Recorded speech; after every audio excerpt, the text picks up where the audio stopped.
This is Morning Juice. Sports, insight, and great storytelling. Starring Bobby Carpenter and Jeff Tito Thidoff. It's time to attack and dominate. All right, here we go. Morning Juice on a Wednesday. Tito, Carpenter, Shark, as we do every day here. HD3, YouTube, the Fan app. Later on today, 10 TV Plus and a replay. I got a big show lined up for you today. We are going to have our John Gerber, our golf betting expert, on at 7 o'clock. Austin Ward joins us at 7:20. We'll do the normal things like the quick hitters. We'll tell you what's got us juiced as well. But, of course, the highlight of everything will be starting here in just a moment. Bobby, how are you today, my friend? I am doing well. How are you doing today, Thidoff? I'm doing great, man. Enjoy the nice little rain yesterday. You get that sun coming back out. Get that real Miami feel about it. Yes. Just on the brighter side of life. Yes. I enjoy the rain, Bobby. It's very calming for me when the kids aren't around. How about when the sun comes back out and it turns into some sort of boiling, some sort of steam pot? I know. We'll always find something to complain about the weather. By the way, yesterday, Guardians over the Brewers 2-0. They'll play today in Cleveland at 1:10. Reds fall to the White Sox 5-1 in 10 innings. Tonight at 7:14, they'll play again. It's Pete Rose night at Great American Ballpark. We'll get into that in just a minute. The Reds, by the way, are so good at losing extra inning games by multiple runs. They've got a knack for that. Pacers over the Cavs, 114-105. Pacers won that series 4-1. Terrible. Bobby. That's the first game that I've watched the entirety of it, all series long. And I wish I wouldn't have watched any of it now. Sure, how enjoyable was that for you last night? It was very painful, Bob. You get that nice big lead. 19-point lead with like 8 minutes to go. Half. Yeah. Down to 4 at halftime. You're down by 10, keep cutting it to cut it to 6. Donovan Mitchell goes 0 for 3 at the line. How about that? I mean, I'm watching, I was like, did he not make a single one? I was kind of eating and not paying it, looking around. Yeah. I mean, unbelievable. Stinking believable. I thought for sure they would get that game last night, especially when they had the lead, that big lead. I'm like, they'll hold this thing off, find a way to get it done. And there's your season. And good news is you got to go through the Celtics with Jason Tatum's blown Achilles, which you're going through the Knicks now. Of all the time, yes. That's what I said. Yep. When you said when they're down 0-2, and the Knicks then took a 2-0 lead on the Celtics, I asked you about the Cavs. Did you feel better about it? And you said yes. I'm like, well, how about if the Celtics lose? Then how do you feel about it now? Exactly. Now you feel like an opportunity squandered. Oh, man. Shark, is it now a disappointing season for you as a Cavs fan? Yeah. Despite all that? No. I think Matty Ice asked me, at what point is this a disappointing season? I said, if they don't get to the Eastern Conference Finals. Yeah. When you're the number 1 seed in the East, right, you probably ought to make the conference finals. I think so, too, yeah. I mean, it's still, let's face it, you go 64-18. It's obviously a good season, but I think we're going to remember how it ended, and I think we're going to remember Game 2 for a long time. Oh, sure, yeah, I agree. Oklahoma City takes a 3-2 lead over Denver after defeating the Nuggets 112-105. Knicks are in Boston, take on the Celtics in Game 5 at 7 o'clock. Knicks looking to close out the series. Jason Tatum tore his Achilles. Don't know how long he's going to be out, but it's going to be quite a while, certainly through this. But well into next 9 year. Months, if not a year. He might miss the entire season next year, which will be tough. So maybe the Cavs this will set them up for a push next year, Shark. There you go, Shark. There's your silver lining. Minnesota also looks to close out its series tonight when I think it's more of a wine lining than a silver lining. You're probably right, Bobby. Minnesota takes on the Golden State tonight at 9:30 in Game 5 in the NHL. Dallas over Winnipeg 3-1. They now lead that series 3-1. Florida's won 2 straight to even their series with Toronto. They'll clash north of the border in Game 5 at 7 o'clock tonight. Vegas trails Edmonton 3-1. The Golden Knights host the Oilers at 9:30. That'll be tonight as well. Bobby, it is that time. I'm sure you're ready. Shark is ready because my computer's still doing updates over here, Bobby. It's working. I thought we weren't going to have updates on this show. I'm with you. I understand that. We're doing a 15% update as of right now. Let's do Today in History. Time to get smarter. Morning Juice presents Today in History. Here's your professor, Bobby Carpenter. It is Wednesday, March 14th, the 134th day of the year. Wait, Bob. It's not March Or 14th. May. All right. Someone said March. Oh, Bodie came in here and said March earlier. That's what screwed me up. May 14th, thank you. The 134th day of the year, the 231 days remaining in this 2025. This date, 1607, Jamestown is first settled, becoming the first permanent English settlement in North America. No more bed. I guess you guys start playing stuff. Yeah. This date, 1800, the 6th U.S. Congress begins its recess. They started a little early to begin moving the capital from Philadelphia, where it was housed early on, to Washington, D.C. upon the completion of some of the buildings there set off. 1804, William Clark and 42 men depart from Camp Dubois to meet with Mr. Meriwether Lewis outside of St. Charles, Missouri, beginning their great expedition, the Lewis and Clark expedition. St. Charles, you know where that is, set off? I think it's over on Broad Street, isn't it? Yeah, exactly. Good job on that. I thought so. It is. It's all-boys school. Prep school, yeah. Right across from CSG. Right there. It's actually just a little bit west of the confluence of the Missouri and the Mississippi That's a hell of a rivers. bus ride for the kids that live in UA to go there. It really is. It's fairly far. That's where a lot of the guys would live who played for the Rams back in the day when they were in St. Louis. 1913, the Rockefeller Foundation is founded with a generous donation from John D. Rockefeller. You want to take a guess at what he seeded his foundation with? Back in 1913, mind you. What he seeded it with? You're talking about like a financial number here? A financial... $50 million. I'm going to say $11 million. 100 million. Wow. Gosh. I want to see 100 million. I'll Google that. You figure that out. Well, you got to do other stuff, and Thedoff doesn't have a computer that's working. I could do it here. I'll look over here. 113 worth today with the inflationary calculator. It's got to be over $1 billion, right? I would think, yeah. Oh, yeah. Yeah. Much more than $1 billion. Let's calculate. Oh, where the heck is What it? year, Bob? $32 billion. $32 So I want you to think about how much money people are worth today, and what was Musk's like net worth, like 200 billion or something like that? Yeah, something like that. I mean, he was the richest man in the world. Right. So John D. Rockefeller donated the equivalent of $32 billion to his charity. Just to start. To start it off. And that wasn't like the entirety of his wealth. So that's what was pretty darn remarkable about that. This day, 1955, 8 communist countries signed, Shark, what you deem as one of the biggest and most important documents in the history of the world. The biggest, big, beautiful document. Bigly. The Warsaw Pact, Shark. And so I know you were excited. You've got a copy of that actually on your desk. What were those 8 communist countries? I believe it would have been the Soviet Union. It would have been Poland. It would have been East Germany. Bulgaria, maybe. Probably Romania. Detroit? I think Ashland, Ohio. Well, I think right now there's one of the Austria-Hungary. I can never. It's Austria. Austria-Hungary was actually one. Well, they split it, I believe, at that point. Austria, I think, went to the east. Hungary went to the west, if I'm not mistaken. So what was the Warsaw Pact? Was it just a agreement to? Yeah, it was basically in response to NATO. Okay.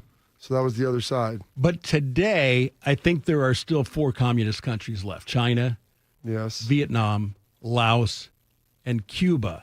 Yeah. And that, of course, was all before the Vietnam War. So Vietnam and Laos wouldn't have been communist. No, the Warsaw Pact was all East Germany. Or all Eastern Europe, yeah. I mean. I got to look at something other than the Athletic during the day. This is fascinating stuff to me. Well, we're just trying to get you. Trying to learn you something. I understand. You guys got smarts real good. You said you were going to hang your Brookhaven diploma up here. in the wall. So I was going to put it on the wall back just want to make sure that your teachers, that if any of them are still alive, that they would be proud of the job they did educating you.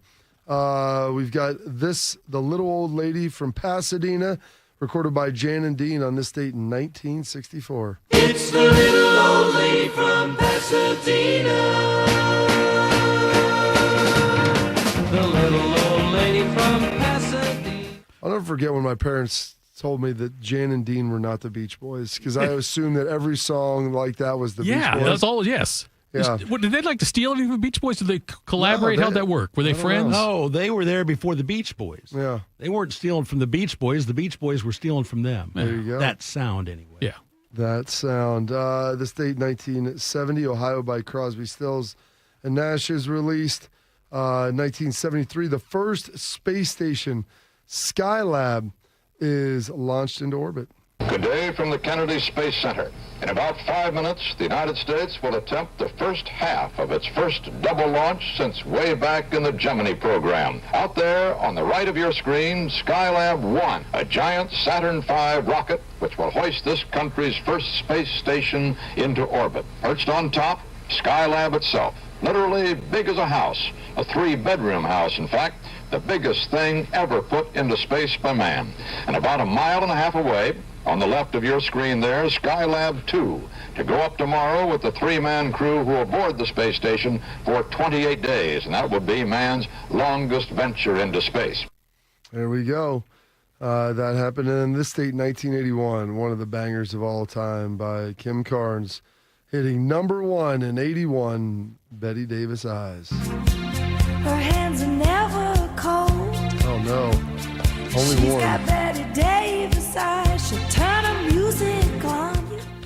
Her hands are never cold, Shark. That's like that might be my That costs favorite extra line. usually. That might be my favorite line out of the whole song. That thing was unbelievable. What a banger right there. This date, some birthdays today.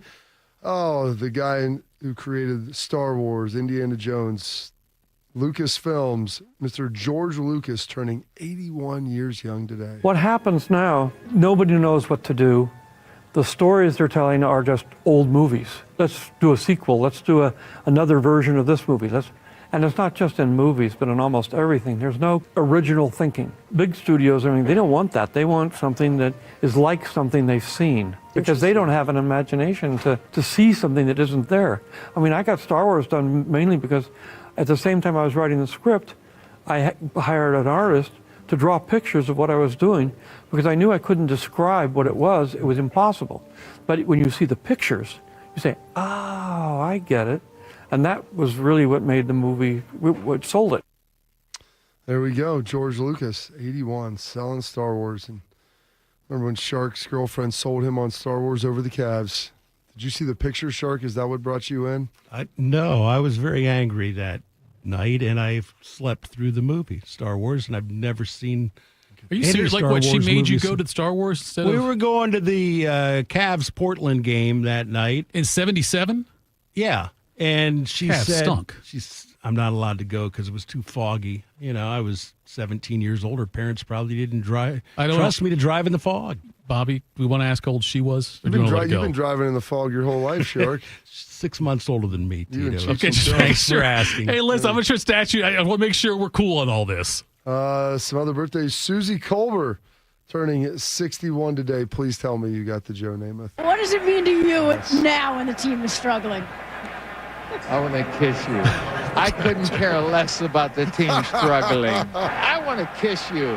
Thanks, Joe. I'll take it as a huge compliment. You know what? Joe This is Namath, the part of the all-time four-decade team. This is the all-time beautiful. That's Joe.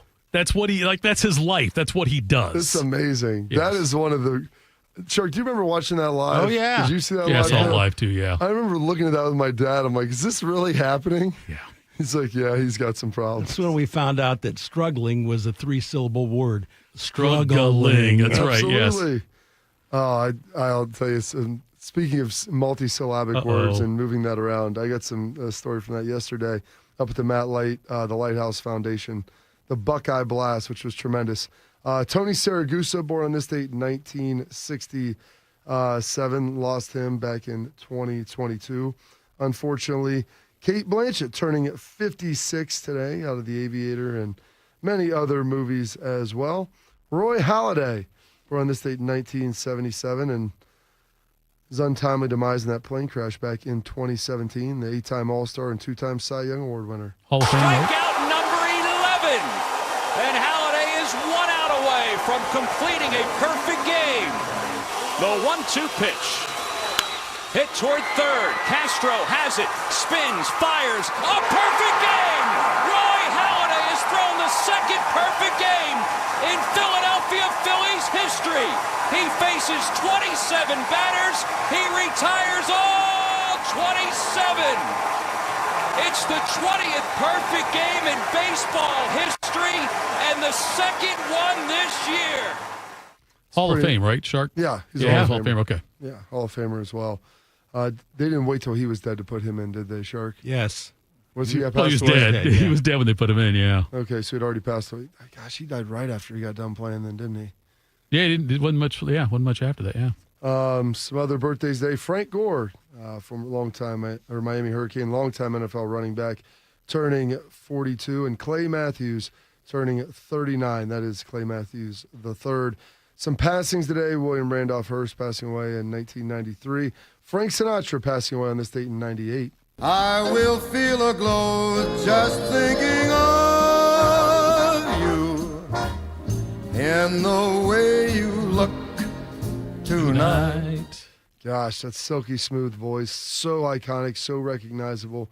B.B. King passing away in 2015. And then another iconic voice that will always resonate with me. He worked just about up into his death. Robert Stack passing away in 2003, the iconic voice of Unsolved Mysteries. Tonight, the season premiere of Unsolved Mysteries. Under hypnosis, Bruce Kelly was overwhelmed by vivid images of an American sailor's death during World War II. Later, he was amazed to learn that his vision of the sinking of a submarine actually took place 50 years earlier. How could Bruce Kelly relive in accurate detail events that took place before he was even born? After a killer tornado rips through Woodward, Oklahoma, the town's residents flee to a local hospital. The scene is chaos, and one of the survivors, a young girl named Joan Gay Croft, is carried off by two strangers. More than 40 years later, she is still missing. Join me for our dramatic season premiere. Perhaps you may be able to help solve a mystery. I used to watch that with the lights on. I was on Wednesday nights, I think at 9. And my wife and I have gone back, a lot of my Believer on Peacock, and we started rewatching them. It was started because, do you know what the original mystery that it started to kind of solve? It wasn't. Was the disappearance of Adam? Was it the Summer of Sam stuff? Oh, Summer of Sam stuff was, okay. Yeah, the first 4 episodes, I think, were all about that. Okay. And, gosh, it was so scary. I used to watch it with the lights on. I loved it and hated it all at the same time. We mentioned Jim Jones yesterday, and like I told you, that movie kind of freaked me out. Mentioned Sharks Celebrated. I'm sorry, there was Sharks Day yesterday. But like that and stuff like this, Unsolved Mysteries, like the Jaws, like things like that made me more fearful of things than I probably should have been at the age I was. Like, I was younger, but like even, like for a long time, I was worried about quicksand.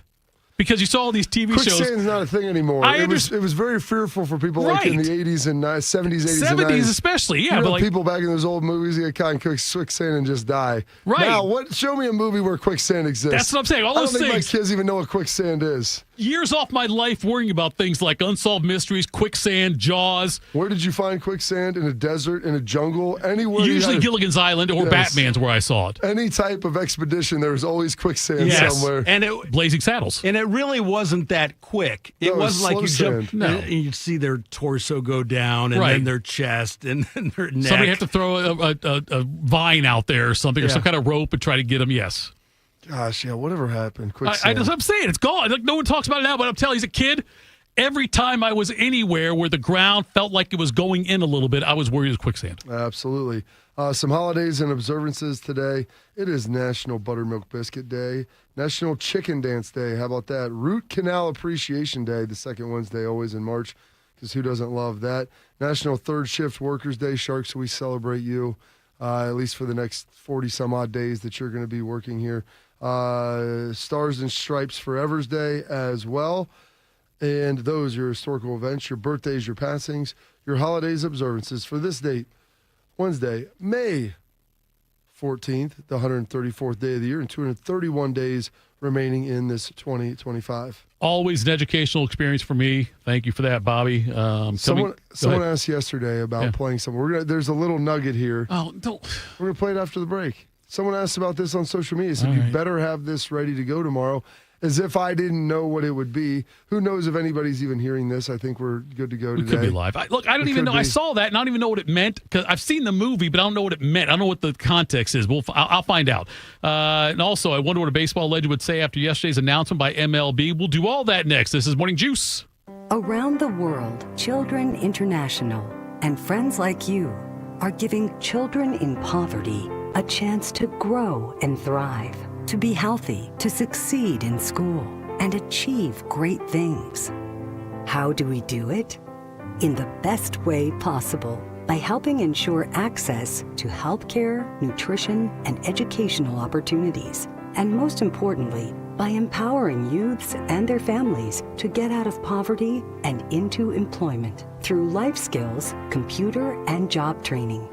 The very tools they need to break the cycle of poverty and build futures full of promise. Because every child deserves a chance to realize their full and best potential. Learn more about how Children International is empowering children and families by going to children.org today. That's children.org. It's been a real journey since 2014 when I first had my injury. I realized that my home was just not working for me and that it was time to ask for help. Homes for Our Troops is really giving me my life back. The shower allows me to go in and turn around with my chair, pull down storage racks, automated door systems, hours of my morning given back to me. Adaptive sports are a huge part of my life, a huge part of my healing journey as well. Homes for Our Troops helped with making sure that I had a home gym so that I can continue to train. This past year, I was able to host Thanksgiving in my home. And it was the first time I was able to have my whole family in one place and I was able to contribute to the meal. There are a lot more veterans in need, and Homes for Our Troops is going to be there to help them too. Homes for Our Troops builds and donates specially adapted custom homes nationwide for severely injured post 9/11 veterans and enables them to rebuild their lives. Join our mission at hfotusa.org. My son Ian was diagnosed with a brain tumor at the age of 16 months. The outlook was pretty rough. I mean, it was, we had no hope until St. Jude rescued us. I mean, they saved him. To this date, we are 12 years into this journey, and from day one, we've never once seen a bill. It gave us the peace of mind to know that we're there with our son, and we're gonna beat cancer together. Now, he is doing really, really well. He's alive because of what St. Jude has done. He's here because of the doctors who came before, their blood, their sweat, their tears, the knowledge accumulated and shared, with everyone else around the world. This is how we get rid of this, how we help kids beat cancer all over. It's the future. Together, we will make yours possible for every child everywhere. Learn more at stjude.org.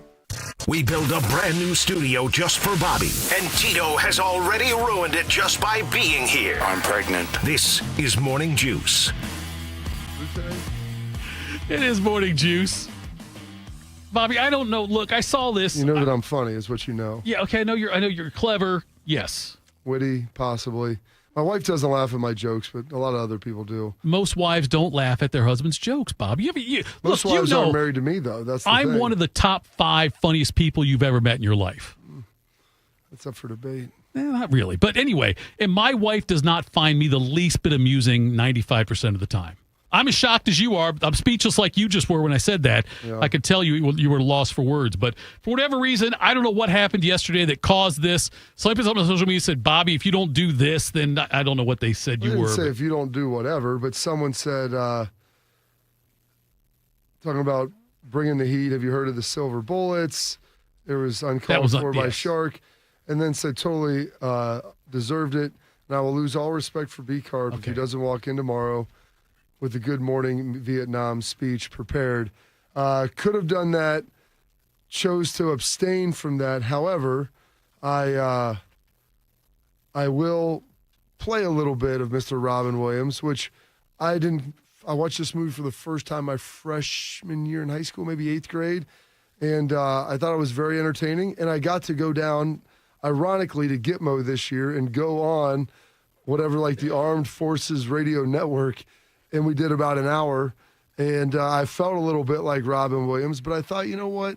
This would be a good little launch here today to hopefully get the spirits up.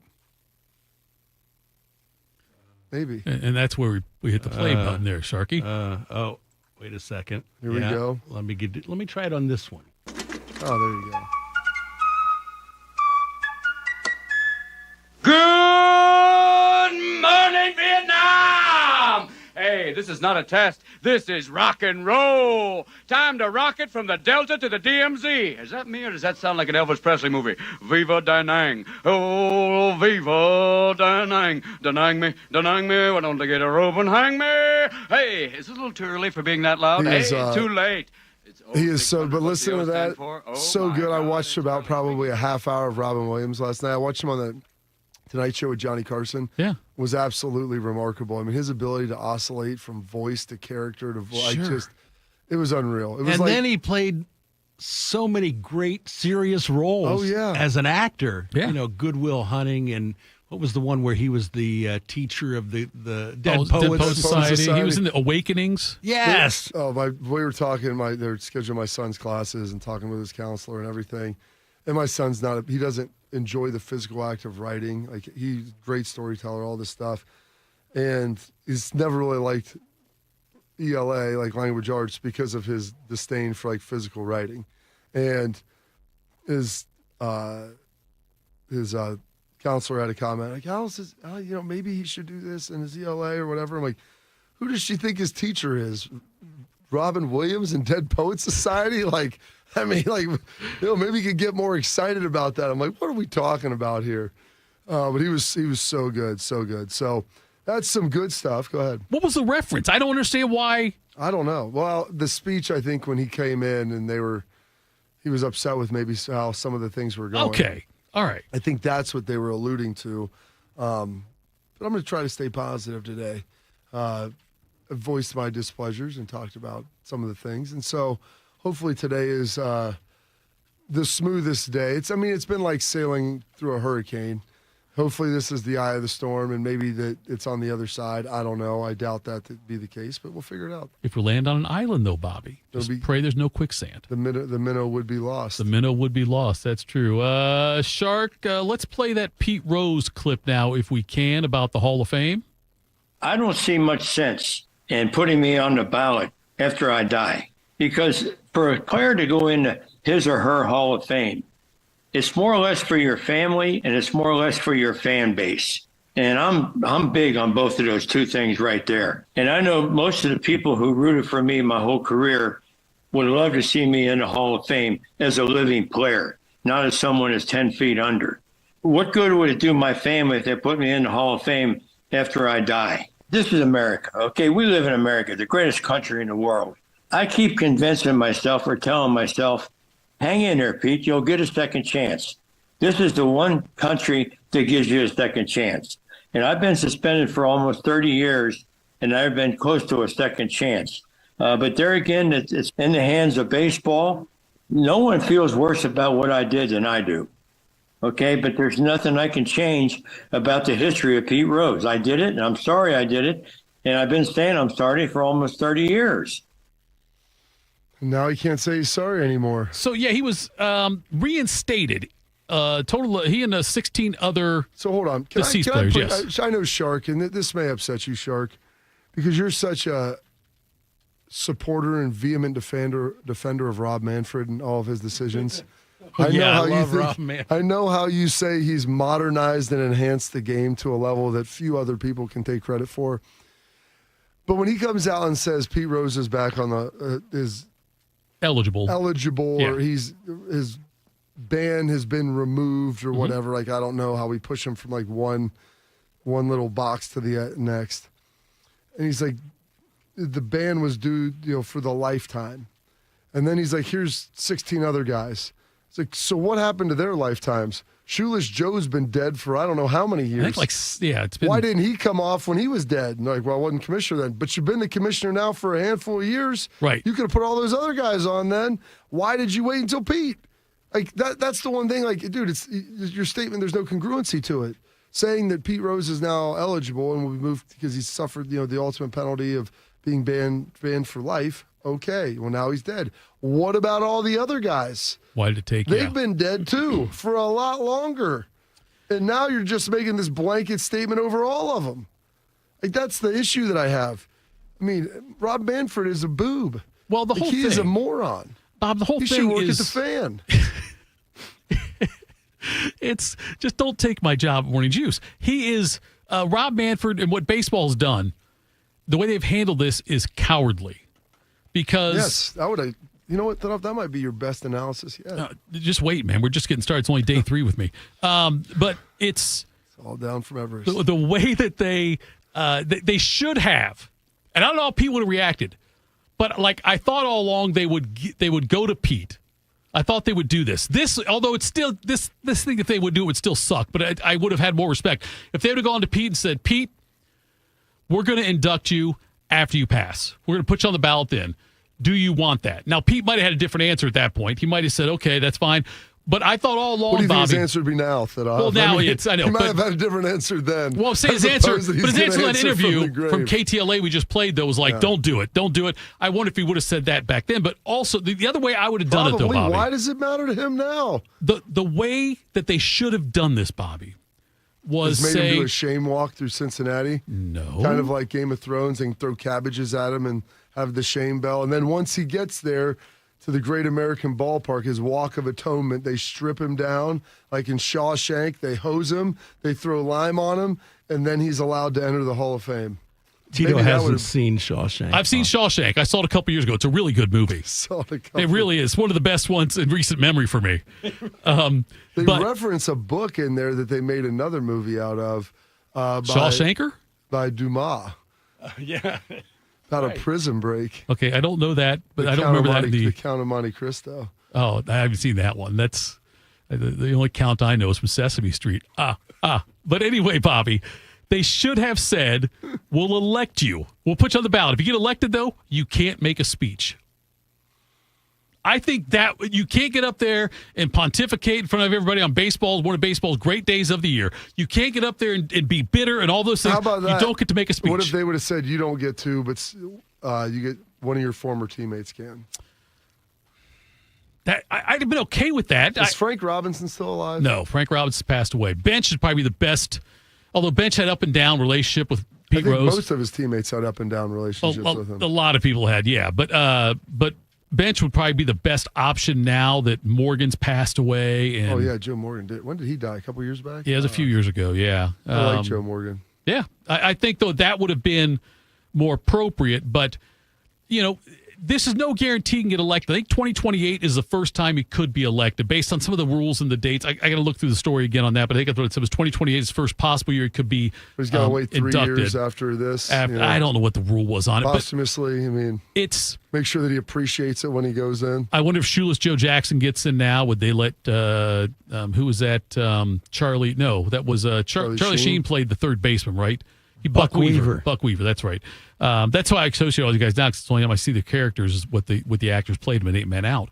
But, there's other players. I thought you were talking about Rick Vaughn. No, Rick Vaughn. Yeah, you're right, Rick Vaughn. But Rick Vaughn should be in the Hall of Fame. But anyway, the fact that, Barry Bonds. Going by Richard then? He might Ricky, right? Okay. I think so. Way to go, Ricky! The fact, though, Bobby, you still got Bonds, Clemens, McGuire, Sosa. Those guys are eligible for Hall of Fame, too. Didn't get elected. Palmeiro, there's another one, right? There's other ones that got in. Put in Pudge Rodriguez. He's a juice ball. So was Piazza. Bagwell. Don't tell me Bagwell wasn't. Bagwell was part of the juice squad. Don't tell me Kirby Puckett wasn't either. Kirby Puckett came up. Now we're just throwing around accusations that are unfounded for dead people. Kirby Puckett came up as like a singles hitter. His first year he played with the Twins. He didn't play a full season, but he played enough to where it was like he was recognized as a player that year for them. He did not hit a single home run. Then all of a sudden he turns into Pocket Hercules and he's out there bashing all over the place at the end of his career. Hercules. So don't tell me Kirby wasn't juicing. I like that. I like that off with the wild slander here this morning. R.I.P. I'm here for it. R.I.P. It's okay. Once you're dead, then you can say whatever you want about him. So do you think Pete gets in the Hall of Fame? So I was listening as I was driving in. Kirchin? To Tim Kirchin. Talk about this. And it was a reference where Frank Robinson, who was his teammate, and he said that. And it's amazing that it was he said 20 years ago, he goes, Tim Kirchin said, I thought he should have been in. Right. He should go in. And I think the museum, baseball, the Hall of Fame is a museum, and it's there to tell the story of the game, and Pete is a part of the game, the good and the bad, just like Barry Bonds and all those other guys. Like you're telling the story, and that should be part of the story that is told. All of their good and all their bad. But he said Frank Robinson said if he gets in, he's never going back. Because he's in the same club that they were part of, and mind you, they were teammates with the Reds. Yeah. So, he had to say that because I don't know how many people. The only reason I knew that is from this date in history, always talking about how he was the first guy to win the MVP in both leagues. Yep. And because I remember him more with Baltimore than with the Reds. Yeah. And but I thought that was an interesting. That's why I asked if he was still alive earlier when we were talking about this. I thought that he had passed, as a lot of his teammates had. But that's where I think with Pete, like, dude, you have one of his teammates go out there who played with him, probably respected the way he played the game, probably were mortified and embarrassed of everything that happened after, and they helped tell part of that story. This may be stating the obvious, but I believe Frank when he says he'll never go back to the Hall of Fame if Pete gets in. I think that's true. I think he's a man of his Unless word. they have him lay in state there like Shark did with Stalin, at the end. I think that was Lennon, wasn't it? Maybe that it was mummified? Look, Pete Rose is the first baseball player I remember. That's the first I knew. Like the first time I knew a baseball player was Pete Rose. That was the guy. And dads all across in that time frame admired him for his hustle. Yeah. They would tell your kids, hustle, look at Pete. Pete runs to first. Pete goes all out.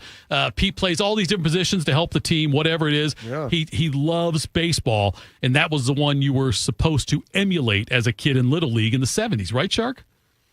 Maybe you. Oh, gosh. Who did you He want to ran be? over my catcher in the All-Star game. He got in the way. Basically ended his career. Got in the way. In an All-Star game.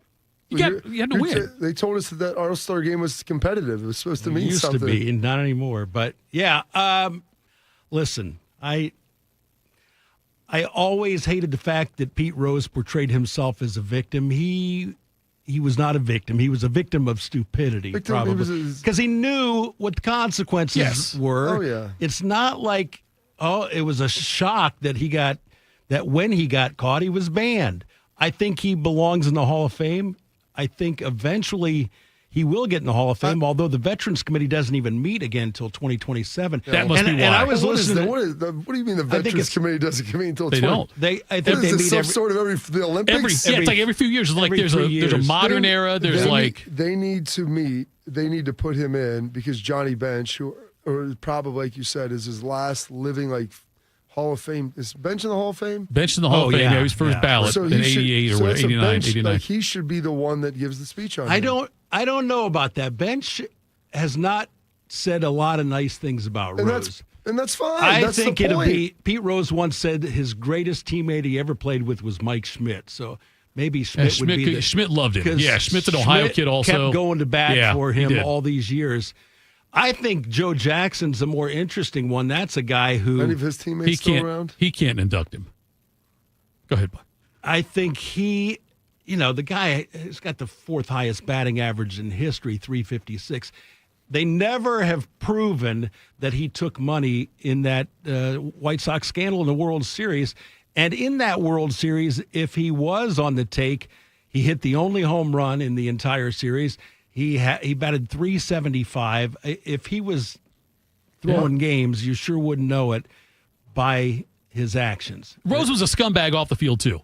He did a lot of awful things off the field. Are you talking about the jail for tax evasion or the 15-year-old girl? Yes, exactly. That's what I'm talking about.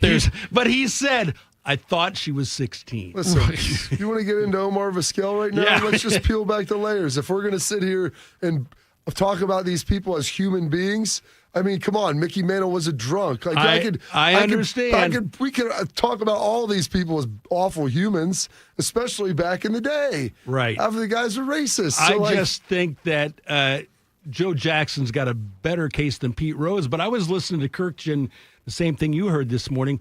I didn't even realize this when the Veterans Committee last met, which I think was 2024. who was it? Bonds and Clemens got 4 out of 16 votes, and you've got to get 12. So I'm not sure that this is a shoe-in. I don't know how long. Maybe it's a shoeless in. Penalize Rose. Obviously, he should be penalize him, dude. The guy is dead. No, You're I not know. penalizing anyone anymore. Except for fans. I'm just wondering because I think everybody assumes, well, he's eligible now. They'll vote him in, and he will get in eventually. I'm just not sure that it's surefire. What if Shoeless Joe gets in before Pete? I said they should. The thing about Shoeless Joe, he was never convicted, went to court, and found not guilty. Right. It was Kennesaw Mountain Landis that banned him without a lot of evidence. Yeah, right. I mean, at least Rose. We knew. There was a lot of Yeah, evidence, right. and then he lied about it for 15 years before Right. he finally came clean so he could sell some books. But he used to say he signed his name. I'm sorry, I bet on baseball. He did sign that on baseballs for a while and Yep. things like that. Yeah, he absolutely did. So and sold them for $200. He did sell them. Yes, he did. He was still signing. You go out there every year at Cooperstown, and he'd be across from the Hall of Fame signing stuff and charging people I'm for kind of it. disappointed I never saw him out in Vegas signing stuff. That was like his second home. In Vegas. Well, of course. Here, the ultimate irony about this now is the fact that gambling is so widely accepted throughout all sports. Like We got 13 teams playing on the FanDuel network. Yeah. Right, yeah. There you go. Pretty soon it'll be live in-game betting. Does this guy get a hit? At the stadium, What yeah. will the hit be? Right. I mean, that's what we're going to be dealing with. All right, coming up next, we're going to hit you with some quick hitters like we do every day at this time. Is an Ohio team playing chicken with a key player? We'll do that next. Morning Juice. I'm a wife and the mother of 2 kids, and I've got a good job. Bye, Mom. See you, Mom. A pretty important job. Because of my family and my job, I really care about this neighborhood. It's a good neighborhood. Yes, there's some crime. And when I drive to work, like now, I realize that some people here don't trust the police. So the police should be reaching out to this community, and this community should reach out to the police. That's the way to make this a safer place. And when I get to work in the precinct house and put on my uniform, I can tell you as a police officer that this department is reaching out to the community, and the community is doing its part. We're building partnerships. This should be happening everywhere. This is how we can all be safer. Get involved. Start the conversation. Start the conversation and help stop crime. To learn the 5 things you can do, go to ncpc.org/prevent violent crime. A message from the National Crime Prevention Council and the Bureau of Justice Assistance. I'm Shanola Hampton. Every day, millions of people face hunger. Today, I will share with you some of their experiences. I'm stuck between paying for medications or paying for food. John from Maine. After paying my bills, I can buy groceries. It's sad to say, food comes last. Alice from Oregon. I thought pantries were for less fortunate people, but anybody could be less fortunate in a day or even a second. Claire from Virginia. The Feeding America network of food banks helps provide over 6 billion meals to people in need each year. No one should have to worry where their next meal will come from. Together, we can end hunger. Learn more at feedingamerica.org.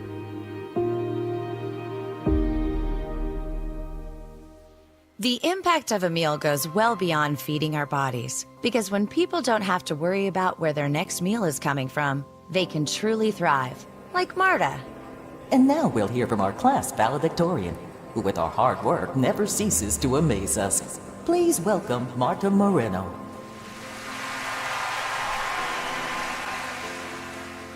And Alex. Hey, Alex, how did the interview go? I did it! I got the job! I can't believe it! I knew it. Let's meet up later to celebrate. And Diego. Mom!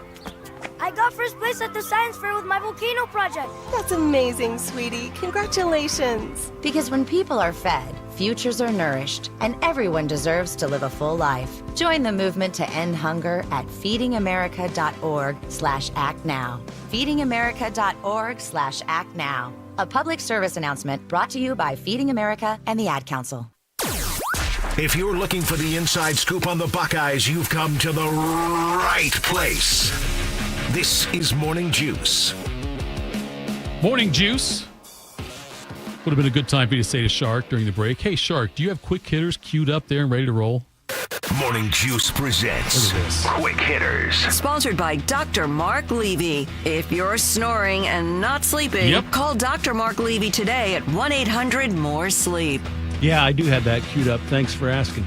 You're welcome, Shark. How are you this beautiful morning? I couldn't be better now that I've seen your beautiful faces this morning. Bengals coach Zach Taylor sent a text to defensive end Trey Hendrickson telling him that if he didn't report to mandatory minicamp next month, he would be fine. That's because Hendrickson has 1 year left on his contract. He wants a new deal. So Trey showed up at yesterday's optional team practice as a spectator and then spoke to reporters about his angst at receiving the text and frustration about contract negotiations. He said he will not play in 2025 without a new contract. His current deal, Bobby, pays him $15.8 million. So if he sits, he's going to miss almost $1 million a game. Yep. And you know how much like the top pass rushers in the NFL are making? Yeah. Miles just got $40 million. That's what I was going to say. And so we'll even take Miles out of that equation. Like Max Crosby, you know, you're talking guys in the mid-30s.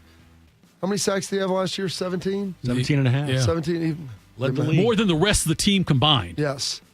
Sam Hubbard's gone. They just paid their 2 receivers. Yep. And so, sorry, I was getting distracted by some of the laughing that's going on.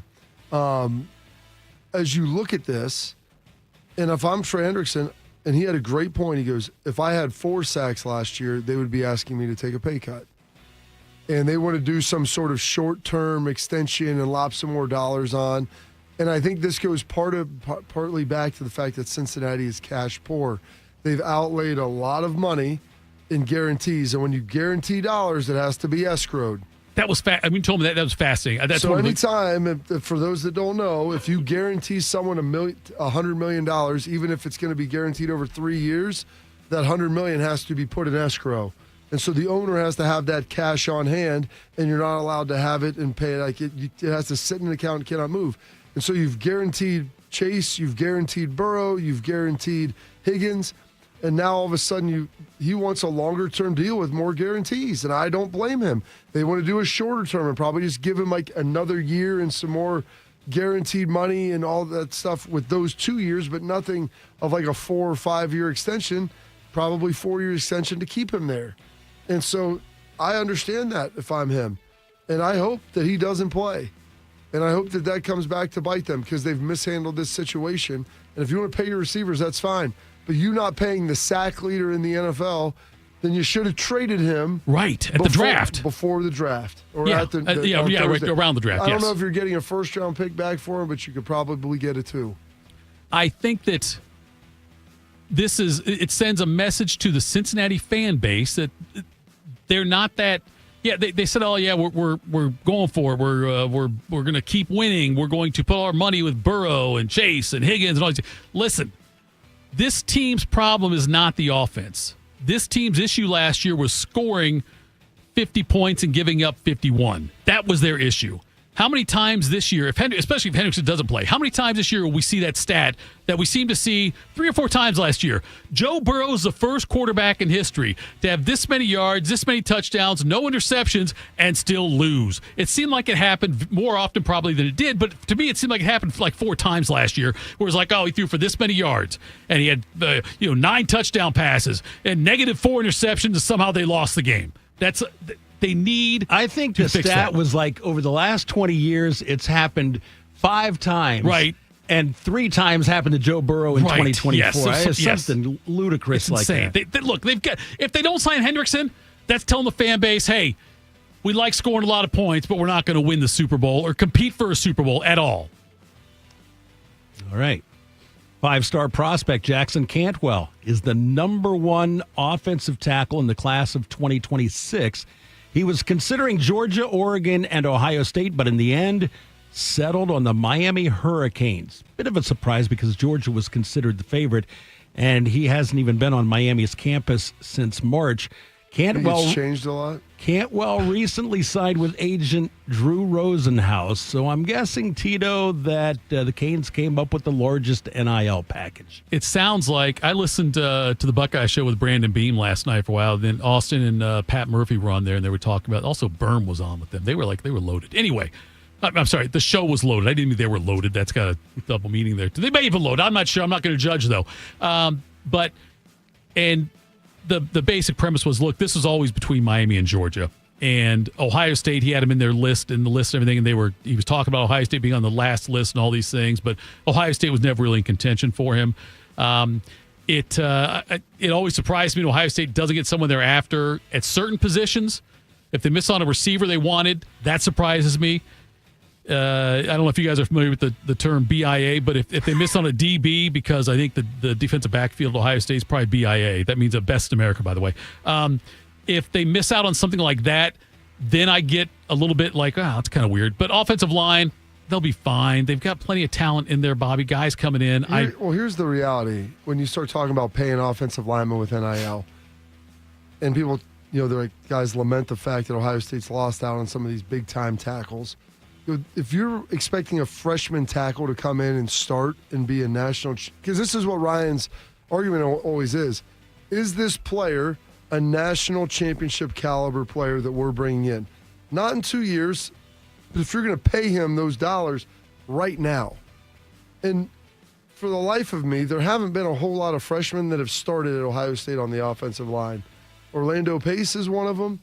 Nick Mangold started the end of his freshman year. I think Alex Boone started his freshman year, and by the way, wasn't all that great. But all of those guys were Pro Bowlers in the NFL. I think Michael Jordan was one of the only other freshmen to start here at Ohio State, and that was more out of necessity than maybe his capacity to play at that point. So you would be paying a guy a ton of money up front to sit there for a year. And it's no different than like Nico Iamaleava at Tennessee. You pay him all that money at the beginning for 1 year for over these years, but the first year he's not giving you anything. He's not playing at all, and you really go into it knowing that they're not going to play, and frankly hoping they're not going to play, because having freshmen start at positions like quarterback and offensive tackle, that's not going to be a solution to winning most times. That's not a productive game plan or roadmap. So while you lament this, I would rather recruit high-quality players that you can give modest NIL to and develop them. And then if some of those guys don't develop, well, then you hop in the portal and you go get a tackle or do something like that. You go find Josh Simmons, who after his freshman year or sophomore year, and then develop that guy and turn him into a first-rounder. And then also, I think the ideal model then, Bobby, in a perfect world in college football, which is weird. Ideal model? Where do you put Giselle on that? Overrated, I think. Okay. I think she's overrated. Heidi Klum. Again, overrated. Most of them overrated to me. Then who's properly rated? My wife. Oh, my wife is properly. You know she was a model. Okay, you know what? There's so many things I would have said right there. I would have gotten. She doesn't make you pay. That's why. That's why I'm not going to say it. I'm letting it go. Anyway, Bobby, you want to be able to, I think, pay the guys, like you said, a modest NIL to come in.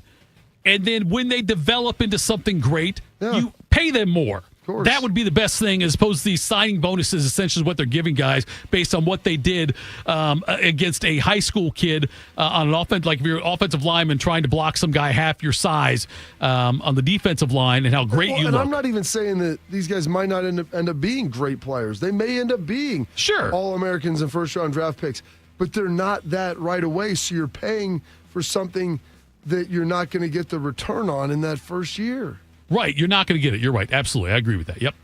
You can't have dollars sitting on the sidelines. That's the problem when you start allocating this, and that's what Mark Pantonio, they've tried to figure out, and I think they've done a pretty good job. Go ahead, Chuck. Talked to the Roth Dog yesterday. Just do a little name dropping again. He wants this radio station to send the Rothman and Ice show to Europe this fall. That is because his Vikings are playing not one but two international games in back-to-back weeks. The NFL schedule will be released tonight, but so many games have already been leaked. We know that the Vikings will become the first team in NFL history to play consecutive games in different European countries this season. Isles. They're going to play the Steelers on September 28th in Dublin. That's Dublin, Ireland. First ever game in Ireland. Regular season game, I should Kathy say. Ireland, not bad. No, she had great eyes back in the 80s. Sure, the eyes. That's what we're talking. Okay, that's fine. she Yes, had great eyes. beautiful You're right, eyes. yeah. Great personality. Go Yeah, ahead. I love Kathy Absolutely. And then, Bobby, Minnesota is going to face your Cleveland Browns in London on Cleveland October Browns? 5th. Yes, they are. I played for them. You have adopted them as your Some NFL people said team. that that's not a great thing for Minnesota. I'm like, if you're going to go there, why wouldn't you want to stay there for the week? That's a huge advantage for that second game, I think. Yeah. Of being out there, being adjusted to the time. The only problem is if I'm going to play 2 games in 2 European countries, I mean, being in Great Britain for both of them, like I'm not down with that. The food there sucks. You've said that, yes, I know. The food in England there's Big Ben, is son. trash. Yeah. Okay, I thought it would be good. We went there and played. Nothing has any flavor. They like their bacon about the same firmness and cookedness as cured ham. It is gross. It was so soft and flaccid. Their eggs were like soup. It was disgusting. How can you screw up breakfast? The British screw up breakfast. And like people like fish and chips. You think I want to eat fried fish and fries all day long? That's terrible. Give me some real. I had to go eat some Indian food in London to get something that was decent. One of the better spots for Indian food, I think, is London. Yeah, it was crazy. And then I went to this American restaurant they had and had a steak. But I was like, I had to leave the hotel. I was like, this sucks. I can't eat any more protein bars. I need some real food here. I almost threw up eating those eggs. And man, I've eaten eggs every day almost. Maybe they weren't coming from chickens, from hens. They were coming from Well, they're probably coming from sheep. What if they come from English hens? Sheep eggs? Yes. Could be. What is this? Rocky Mountain oysters? Like, I mean, if you had Bobby, by the way, on your morning juice bingo card saying the word flaccid about food, about food, you could put an X on that spot if you did. But because I didn't have that, that's for sure. He is right, though. The bacon, it's Canadian bacon is what it is. But it's not even cooked. Yeah. It's gross. Let's go to war with those guys. Hell with this. This is wrong. That's why you're so pro-American, Bobby. Not the fact you weren't pro-American before, but because of this food experience you had, that made you appreciate the great U.S. of A., the red, white, and blue. Here's why you appreciate America. Lee Greenwood. Because I don't even know what American cuisine, steak and potatoes and those things, but we've just stolen, what is our cuisine? The best parts of the rest of the world. We've just stolen all of their things, mixed it a little bit, and said, here's our good food. But we make it better. Pizza's better in America than Italy. Absolutely. Mexican food's better in America than in Mexico. I love it. God, we're going to miss you on July 4th. You've got these hot takes. This isn't a hot take. It's the truth. It's still, though. But Shark is real. This is the most animated I've seen Shark in a long time. That's fantastic, Shark. Yes, Bobby, I've heard that from you about the food in England. That's why I never want to go there. If somebody offered me a free ticket to England, I wouldn't go. Oh, that's not true. It absolutely is. You said if it's free, it's me. Usually I would say that. Yes, not about that. I don't want to go to England. That'd be a mess, I think. All right, let's go to a break now. Coming up next, though, it's the PGA Championship week. We will be joined by our golf betting expert, John Gerber. That's next. Morning Juice. Hey, it's Bobby Carpenter. I know firsthand what it's like to battle through joint pain. After years of the hard hits and the wear and tear on the field, I thought pain, it was just going to be something I had to live with. Let me tell you, that's no longer the case thanks to QC Kinetics. For over 8 years, QC Kinetics has been leading the charge nationwide in non-surgical joint pain relief, helping over 50,000 patients get back to doing what they love, pain-free. Whether it's your knees, back, hips, shoulders, you pick it. If joint pain's been slowing you down, you need to hear about what Dr. Aaron Walkoff and his team in Columbus are doing. They're using cutting-edge regenerative medicine, natural biologic treatments with powerful healing properties to repair and restore damaged joint tissue. No surgery, no drugs, and no downtime. Just real results. The kind of treatment I wish I had access to during my playing days, and now you do. Imagine this summer playing around at golf, chasing the kids, and just enjoying a walk without the pain. Go to qckinetics.com/Columbus or call 380-228-4544. They now have offices in Grove City and Canal Winchester. Teachers are dynamic leaders, shaping a new generation. They bring a variety of perspectives from diverse backgrounds, innovating how they teach to prepare students for our fast-changing world.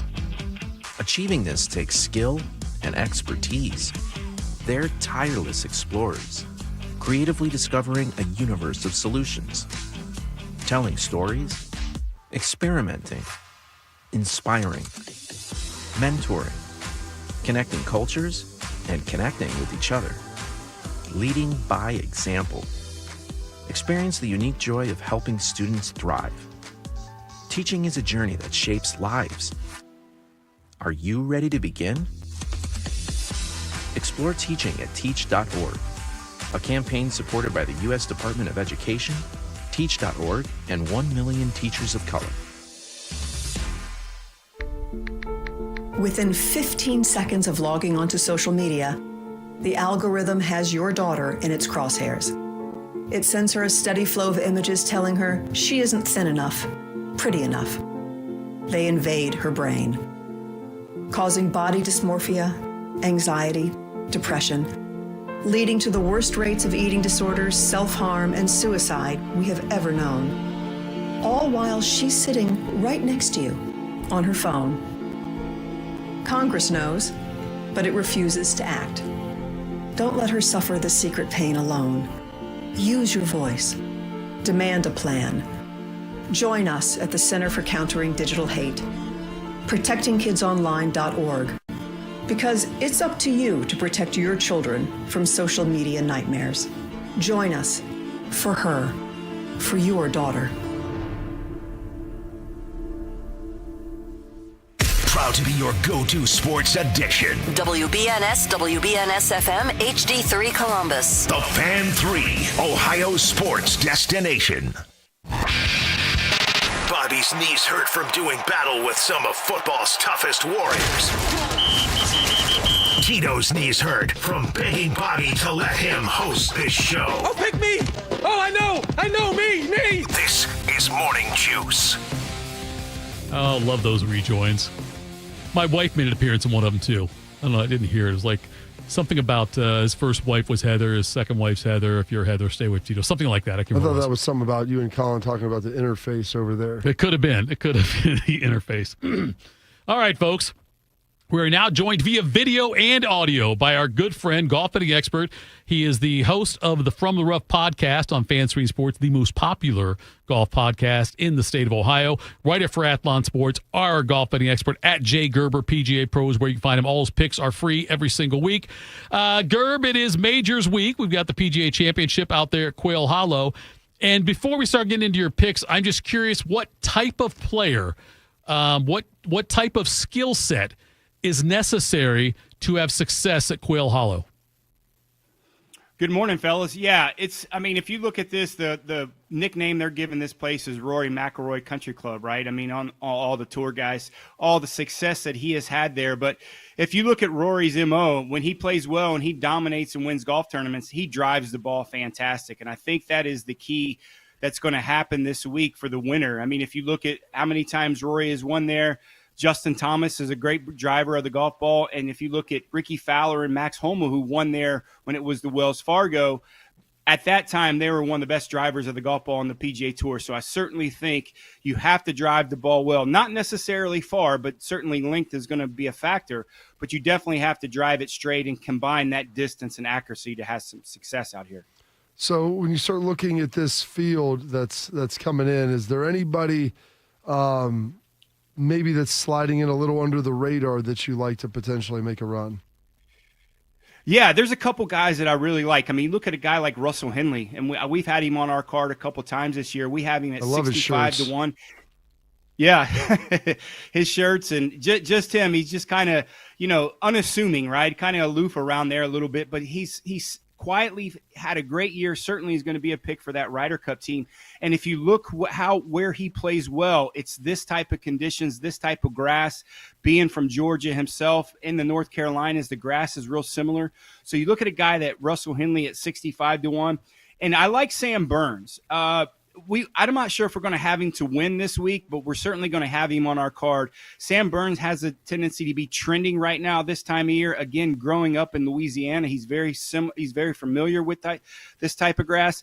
And I think it's about time for Sam Burns to start to play. He's got to get some points for the Ryder Cup, and I think this is a great golf course. If he can just drive it a little bit better, I think he's going to contend this week. If you're following us here on YouTube, also, you see Gerb's face on there. Gerb, also a Brookhaven graduate, Bobby. Of course, he went on to have further graduation ceremonies and whatnot and things that he did, unlike myself. And I know you look at him, you think, man, this guy looks young. He's a year younger than me, which tells you what it's how smart it is to stay in shape playing golf and be a golf pro. Gerb, I know every week you'll do a few guys you like to win that have good value. You can go out there and pick Scheffler and Rory to win every week, and you wouldn't get good value. So you avoid that. You go with guys you think that you could actually make some money on if they win it. You also have your ham sandwich, your long shots, your top 10s, and your top 20s. And then you do the weekend. Over the weekends, you usually do head-to-head competitions that you find. I'm curious where you find those head-to-heads, and tell us what your record is so far this year on the head-to-heads. Yeah, I mean, if you look at some of the matchups, I mean, some of these guys have, if they're not in contention, they have a tendency to mail it in. Or if you get some guys that are in contention, these guys have certain patterns in how they play golf in terms of where they are in the leaderboard. Are they looking forward to next week? Or are they in the moment? Are they trying to work on something next week? Or are they off next week? That really has a factor in how we do our matchups. We're 30 wins, 8 losses, and 2 ties for our matchups this year. And our total record, we're just under the $2,000 plus mark for the year in terms of all handicapping. But the matchup is really, we can dive into some things, and knowing a lot of these guys out there still, I can get some really good insight in who kind of wants to be there and who doesn't want to be there. So Gerb, Shark is a huge fan of the LIV tournament. Is there any of the LIV guys that you think could be making a run in this thing? Yeah, maybe look at a guy like Patrick Reed. The Masters winner, really good driver of the golf ball. He's been playing really solid. I don't particularly like putting him on my card just because of the personal aspect of Patrick Reed, some of the trials and tribulations that's known from him. His days in Georgia, guys on the PGA Tour having some stories about him. How beloved but he has is on the tour? Yeah, I mean, he's one of the favorites. He's one of the favorites, right? I mean, by everybody. But, we had him on our card when he won the Masters, so he's made us some money. So there's a little bit of loyalty there. But look at Patrick Reed, who's a really good driver of the golf ball, maybe this week being in contention. He will be on our card, maybe in the top 20 or top 10 spot. But Patrick Reed is a guy that's going to play well this week. If there was a bet out there, and there probably is, okay, we know that there's bets for everything.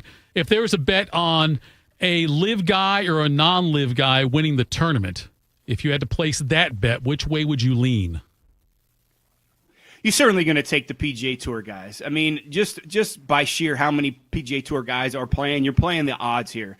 Well, what do we have? 20, 25 guys on the LIV Tour that's playing this week, maybe not even that many. So you're going to take the odds over the guys that are playing for LIV. But you got the heavy hitters that's coming over from LIV, and I'm curious to see on a first-class type of golf course how they're going to compete. I mean, Bryson DeChambeau, one of the best drivers of the golf ball in the world, is he going to be able to continue, his dominance in the majors in terms of contending?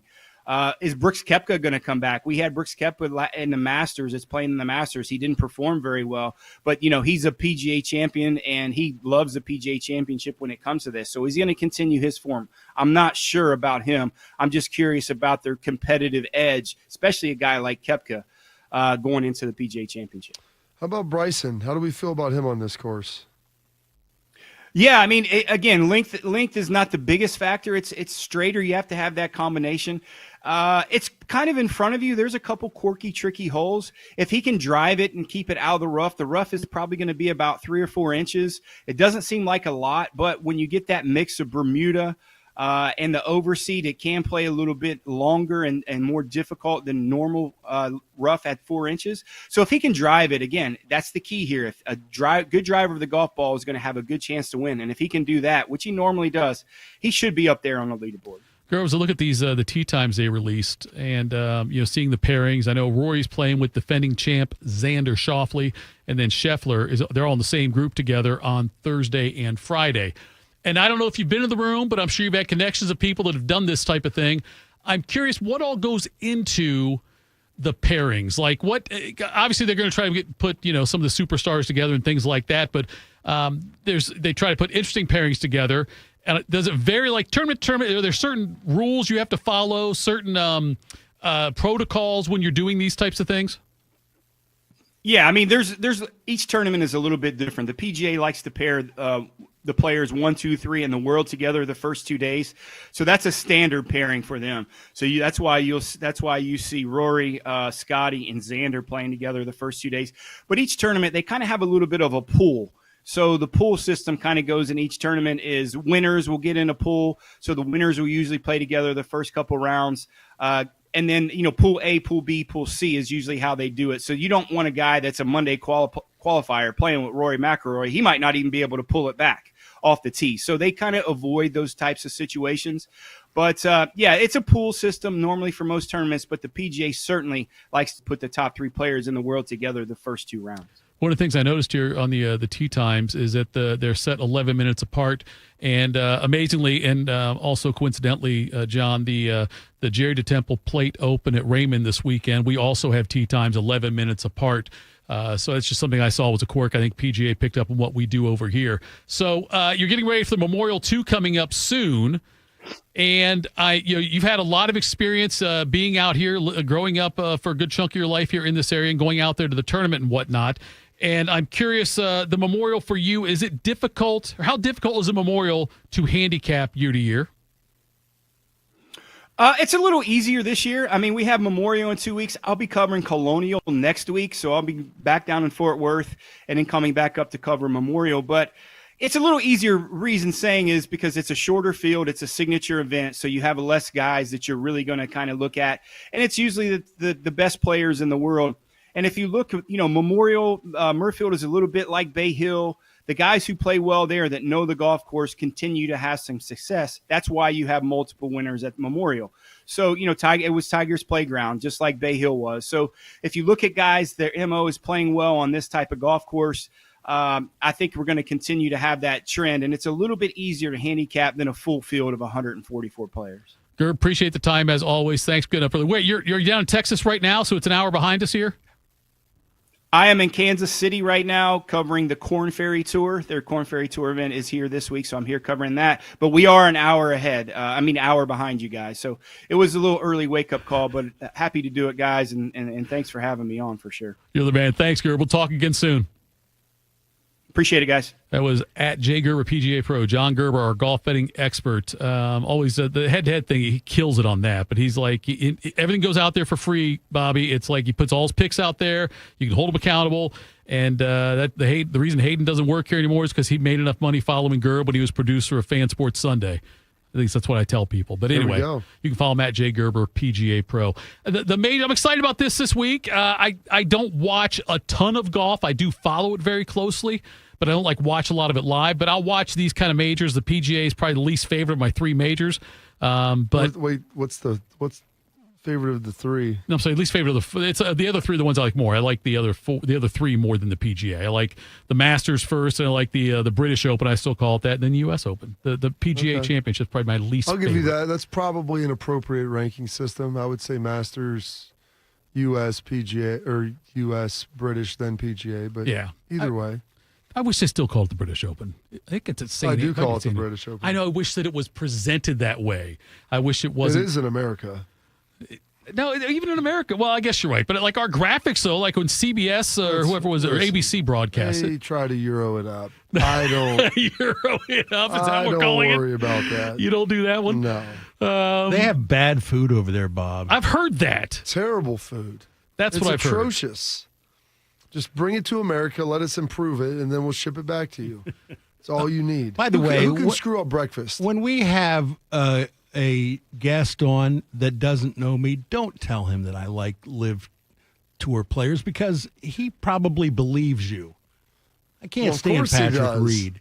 Come on now. He's such a great guy. Everybody loves Patrick Reed on the tour, I heard, right? Are you trying to tell me, Shark, that you really aren't a fan of Lenin and Stalin? Because that's what I've been told on this show. No, yeah. Lenin read a book on Marx. Shark read a book on... Quartet practiced in the park. We sang dirges in the dark the day the music died. And don't do too much more of that. We'll get fined for that. Shark has a copy of the Warsaw Pact at his house. Which I found out tonight, or today, was the country saying this is our NATO. 8 communist countries. Yeah. 1955. In Ashland, Ohio. And yeah. And the Minnesota Vikings are playing in Dublin, Ohio, and then London, Ohio the following week. So it'll be a short trip. How far is Ireland, where they're playing in Ireland, to where they're playing it's a couple hundred England? miles. That's all it is? It's that close? I bet they take a train to get there. It's that close? Seriously? Have you ever looked at how big Great Britain is? Like one big island. Well, yeah, but the it's British like Isles, Shark. I mean, on the it's map, multiple. it's like this. And so, but I like that you're using your fingers as we spacing. Can't see you. Well, I know. Well, on YouTube they can, but radio is the theater of the mind. But like the United States, I don't know this. I can't tell the sizes of anything. What is that cut in the palm of your That hand? right there. I'm not sure. It's been there for a couple weeks. You have stigmata going on? Listen, dude, you don't want to. You have literally a cut in the center of the palm of your hand. There was a bump in my hand. There was a bump there. As if you were spiked to a cross. You know what? That joke's a couple weeks late. But it's, Bobby, I can't tell the sizes of countries and things like that. I don't know. I haven't been around I just know how far it takes to drive there. Shark's looking United at States. Shark, this is part of your retirement plan. We're doing some planning right now. Yes. For when you go to Europe. Opting for trains and ferries instead of flying slashes your carbon footprint. I don't care. Turning your trip into that special feel-good adventure. Hell, why don't we just walk? Comfort and convenience. Skip the airport security, shuffle, and cruise in comfort with freedom to roam, lounge, and enjoy onboard perks. But yeah, the problem with the train is you do come to the English Channel and you have to go under then? Is that the one you go under? No, that's for Paris. Oh, okay. They don't have a channel to go into Ireland? Oh, you're right. That's east of Great Britain. You're right. I don't know what they call that little channel there. So you take the train from London to Liverpool, then you hop on a ferry, and Dublin's right there on the coast, on the east coast of Ireland. I'm seeing you leave at 4:36 p.m., which is about what it is over there now, and you arrive at 3:05 a.m. That's 10 hours and 30 minutes. So, maybe you better. Let me see this one. Is there a direct train from Dublin to London? Are you telling me those, Shark? It's called the Irish Sea, Bob. The Irish Sea. Of course. It is. I don't know why it's in kilometers because that's what they have over there. It is. You try to Euro it up for us. It is 597 kilometers. So I'm guessing. Well, there's 62 miles per 100 kilometers. So it's 60% of that. Yeah, it's probably about 370. Yep. 370 miles then. So that's not bad. Dublin to London train tickets, $23, €19. You know, so 360 miles. I mean, that's by the time you go to the airport. I airport. think that's closer from here to Nashville. It's like driving to Indy and back. Yeah, you're right. You're right. It takes about six and a half hours to get to Nashville. So there you go. I've got very limited experience on trains, but I know that from the one that I rode on at the zoo, there's no way those guys can sit in their full pads and helmets to be comfortable on that train. Ironically, the only train ride I've ever taken is with the NFL, and we took a train from Oxnard, California to San Diego to play the Chargers.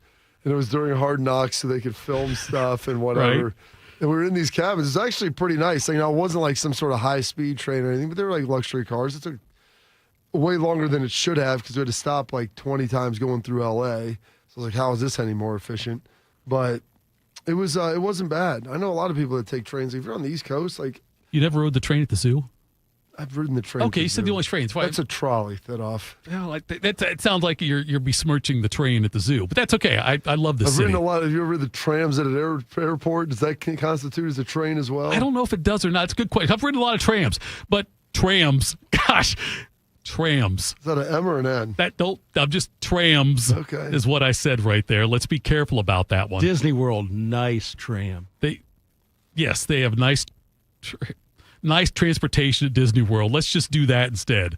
All right, coming up next, we will.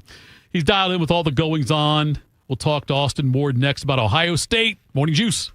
And we're live here outside the Perez family home, just waiting for and there they go. Almost on time this morning. Mom is coming out the front door strong with a double-arm kid carry. Looks like Dad has the bags. Daughter is bringing up the rear.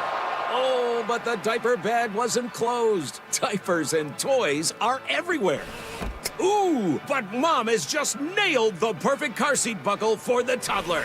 And now the eldest daughter, who looks to be about 9 or 10, has secured herself in the booster seat. Dad zips the bag closed, and they're off. But looks like Mom doesn't realize her coffee cup is still on the roof of the car. And there it goes. Oh, that's a shame. That mug was a fam favorite. Don't sweat the small stuff. Just nail the big stuff, like making sure your kids are buckled correctly in the right seat for their age and size. Learn more at nhtsa.gov/the right seat. Visit nhtsa.gov/the right seat. Brought to you by NHTSA and the Ad Council. Hey guys, 13-year NFL veteran and Super Bowl champion Jason McCourty here, and I'm an innovation ambassador at FAIR, Food Allergy and Research Education.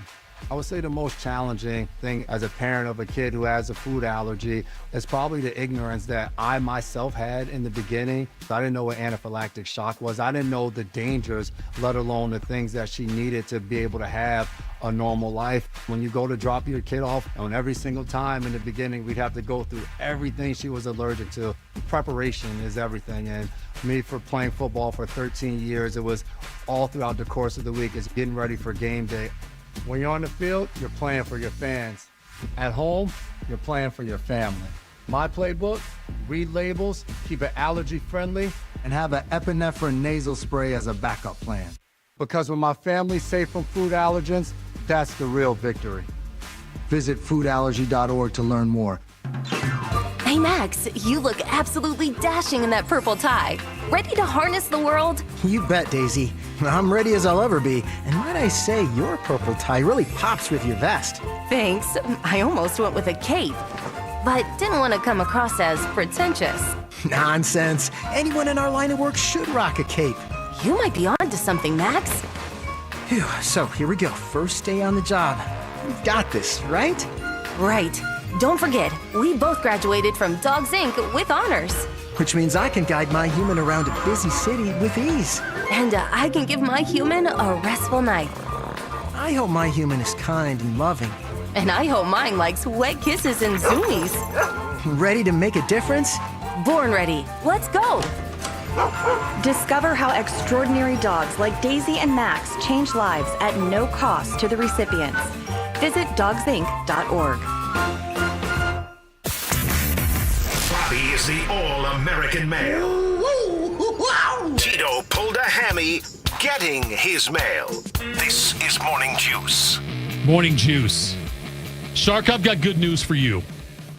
And I guess for you too, Bobby. I asked in the chat, other than my inability to log in for the longest time this morning, technically things have been sound. I would consider that a great day for us, wouldn't you? And a good day. Yeah. Well, if we've lowered standards to that point, then it's sure. Not lowering standards, Bobby. It's just it's growth. It's growth. I have discussions with my wife all the time. I know I'm not perfect, but I'm getting better every day. Most days. Some days I get better. I don't know about that. I think your one comment earlier today was probably peaked that off, so everything else is downhill. All right. We're not going downhill with this guy because I'm not going to say that about him. A guy who considers himself the mayor of Laramie, Wyoming, who holds the shuffleboard record at the Ranger, and most impressive, the commissioner of the Central Ohio Two-Man Scramble League. Here's Austin Ward. Indeed, it is Austin Ward joining us here. Austin, good morning, my friend. You were just here a few hours ago, it seems like. I heard you on that there Buckeye show over there with Brandon Beam. And I'm curious, I saw the announcement about Cantwell, and you guys were talking about this yesterday, I thought, but I want to get some more clarity from you on this, that Jackson Cantwell, the offensive lineman, Ohio State wasn't really an option. Like, we should have been sweating out, like, who's he going to choose? He was never going to put the Ohio State hat on, was he? No, Ohio State did not anticipate on Tuesday getting any kind of good news. I've been talking with Berm about that a little bit more because it was like, well, how much would have Ohio State paid to be a winner in the Jackson Cantwell sweepstakes? And he said that they went maybe a little bit deeper into the pocketbook than they normally would. I still maintain that it's not the soundest strategy to be well into 2 commas and 7 figures for an offensive lineman that's going to need at least 1 and maybe 2 years before you're able to go out there and play a developmental position that requires so much physicality. And I think that there may be some shift in how much Ohio State is willing to pay at that position. But it's, still not going to be at the level where if you are finding yourselves against Tennessee or Miami, that it makes a ton of great business sense to actually win and pay that amount that it's going to take. Now, I've not met Jackson Cantwell. I can't speak to exact dollar figures. What is his primary motivation? But, I can generalize about the way a lot of these have played out for the top 5-star offensive linemen, that it takes a premium for that. And I think if there's a shift, as Berm suggested that maybe that there might be, that's a realization that you maybe don't want to have to rely solely on the transfer portal to pay for those guys down the road at some point, especially at a program like Ohio State that is so proud and rightfully so of the way it develops players. If you can get all 3 of those years or 4 years, maybe that would be better for you in the long run and to do it that way. So it's constantly evolving the way Ohio State handles recruitment, NIL, transfer portal, roster management. And I think that's important. You have to always reevaluate the way that you're doing business. You don't want to get stuck in a spot like Clemson was where it's like, hey, Dabo doesn't want to use the transfer portal. Okay, well, you're no longer relevant nationally. So I give them credit for that. And maybe even though they didn't come up number 1 in this particular recruitment, there are some signs of business changing a little bit. Why can't they just do the Josh Simmons and go find a guy like after a year or two at another school and bring him in and make him a first-round draft pick, Austin? That seems like a pretty good plan. Yeah, no, I completely agree, Bob, and I think that has been the approach. And I think if you're asking me which one do I think is more sustainable in the long run, it is betting on guys that have a year or two of experience, starting experience, weight room experience, all the on the field experience that can't be replaced, and spending the money that way. That's if you're asking me, but I'm just an amateur, and if Ohio State feels like they have to adjust some of that, and once in a while they need to secure the top 5 stars and pay up that money up front to do so for a high school kid, I feel like there's enough support across the way the program does business that they'll do that. But I think generally that if you have a hole, if the guys that you've identified as maybe 3 or 4 stars or Ohio products who don't require the major, massive upfront investment, if some of those don't hit, well, then you go out and you do what Ohio State did with a Josh Simmons or Ethan Onyanwa, to maybe a lesser extent right now. We'll see what happens with Philip Daniels. I think that those are maybe safer routes to take, but if you are Ohio State as well, you don't necessarily have to shut yourself off and do business only one way either.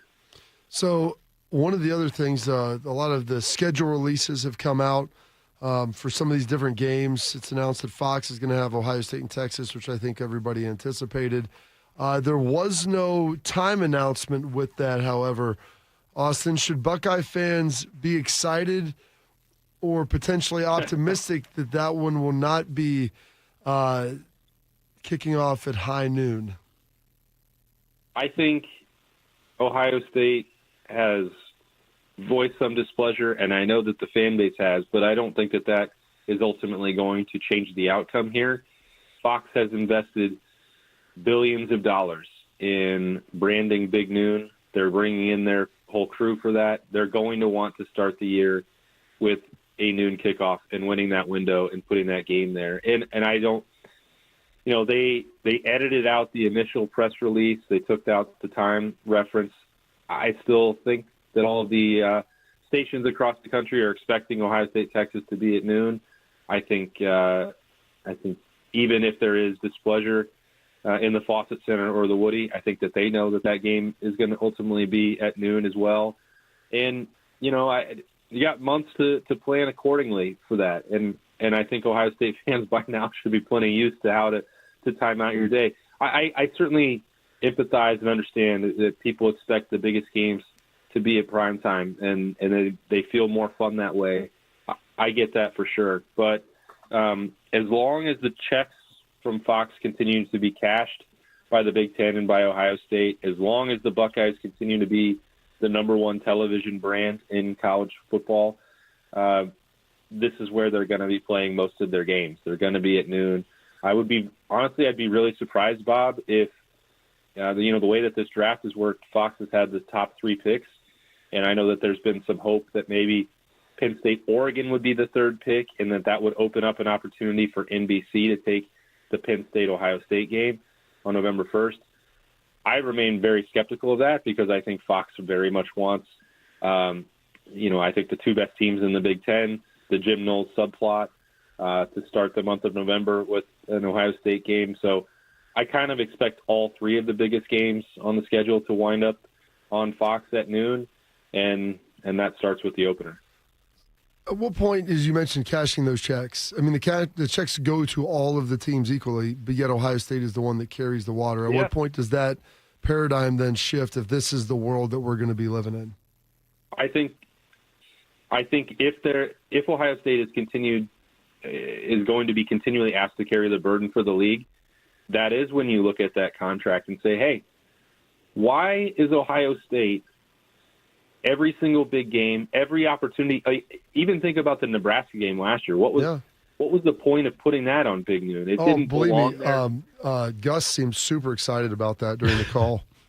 Exactly right. Even your broadcasters are no longer excited about the fact that Ohio State is always in this window. So I think that, look, I think Ross Bjork has been, there were years and years where we had this conversation. Like, should Ohio State throw its weight around? Will Ohio State throw its weight around? And it by and large wanted to exist and do its part and be collegial with the rest of the Big Ten. And I'm not saying that Ross Bjork is taking any kind of adversarial position. I just think he's advocating for Ohio State in a way that, not just with broadcast deals, but you hear him talking about all the other things that can be improved. You hear him involved and see him involved on those committees with NIL and evaluating the future. Ross Bjork is definitely taking a more active role in this. And I think that Ohio State, the athletic department and the fans have wanted this for a long time because they want the best possible product. And if you're asking the Buckeyes to go out there and make all of this money for Fox, for CBS, for NBC in the name of the Big Ten, then you might need to evaluate the way that is financially distributed or give them some more control over when they play their games, or both of those things. And we saw this come to a head not that long ago with the ACC, where they went back and they said, well, revenue distribution is not even. And they were saying Duke football is not the same as Clemson football. And everyone in the world would have to say, yeah, that's absolutely right. So if it is about television ratings, if it's about when the game is kicked off, whatever, I do think there is an opportunity here, and there's a precedent now as well where Ohio State can look at this and go sit with the partners and say, hey, let's talk about this. And if you're going to continue to put this game at noon, maybe that needs to make a little more financial sense for Ohio State to do so. The Beat with Austin and Berm is now available on 10TV's Plus app. Download the 10TV Plus app today on Apple TV, Amazon Fire, or Roku, and stay locked in with the latest Buckeye talk wherever you go. Prefer to listen, just search Austin and Berm wherever you get your podcasts. The Beat with Austin and Berm is now streaming on your schedule.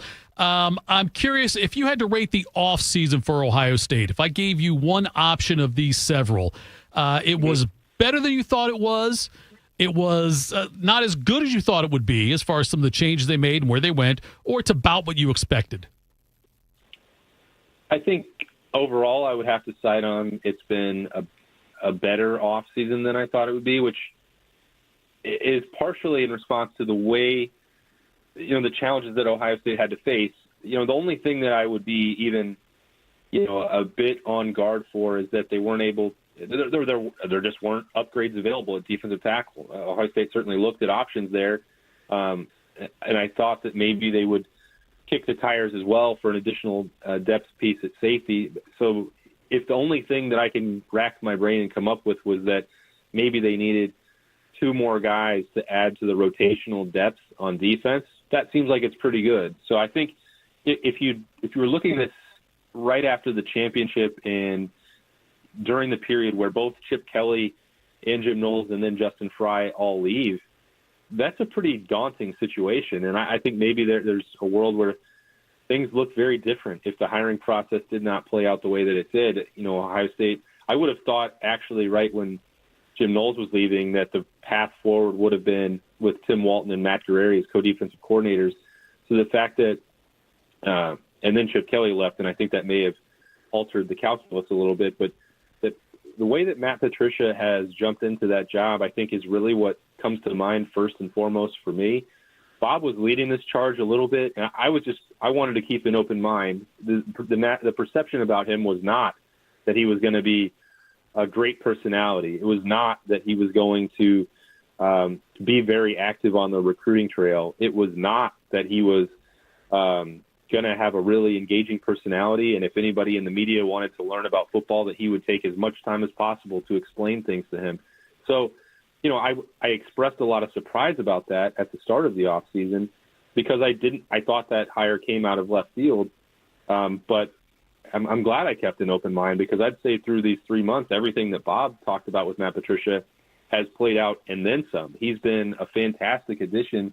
And so that's got me, pretty excited about what that defense looks like, even if, they could have, or maybe in my mind, some dream defensive tackle fell out of the sky and into their laps. I think everything else, the work in the weight room is consistent as ever.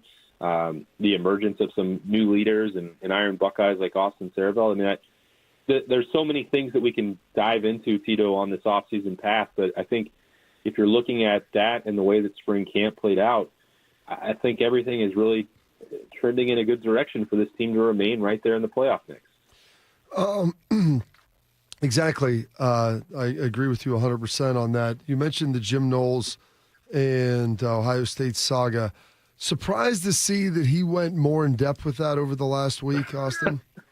I would say stunned, Bob. I mean,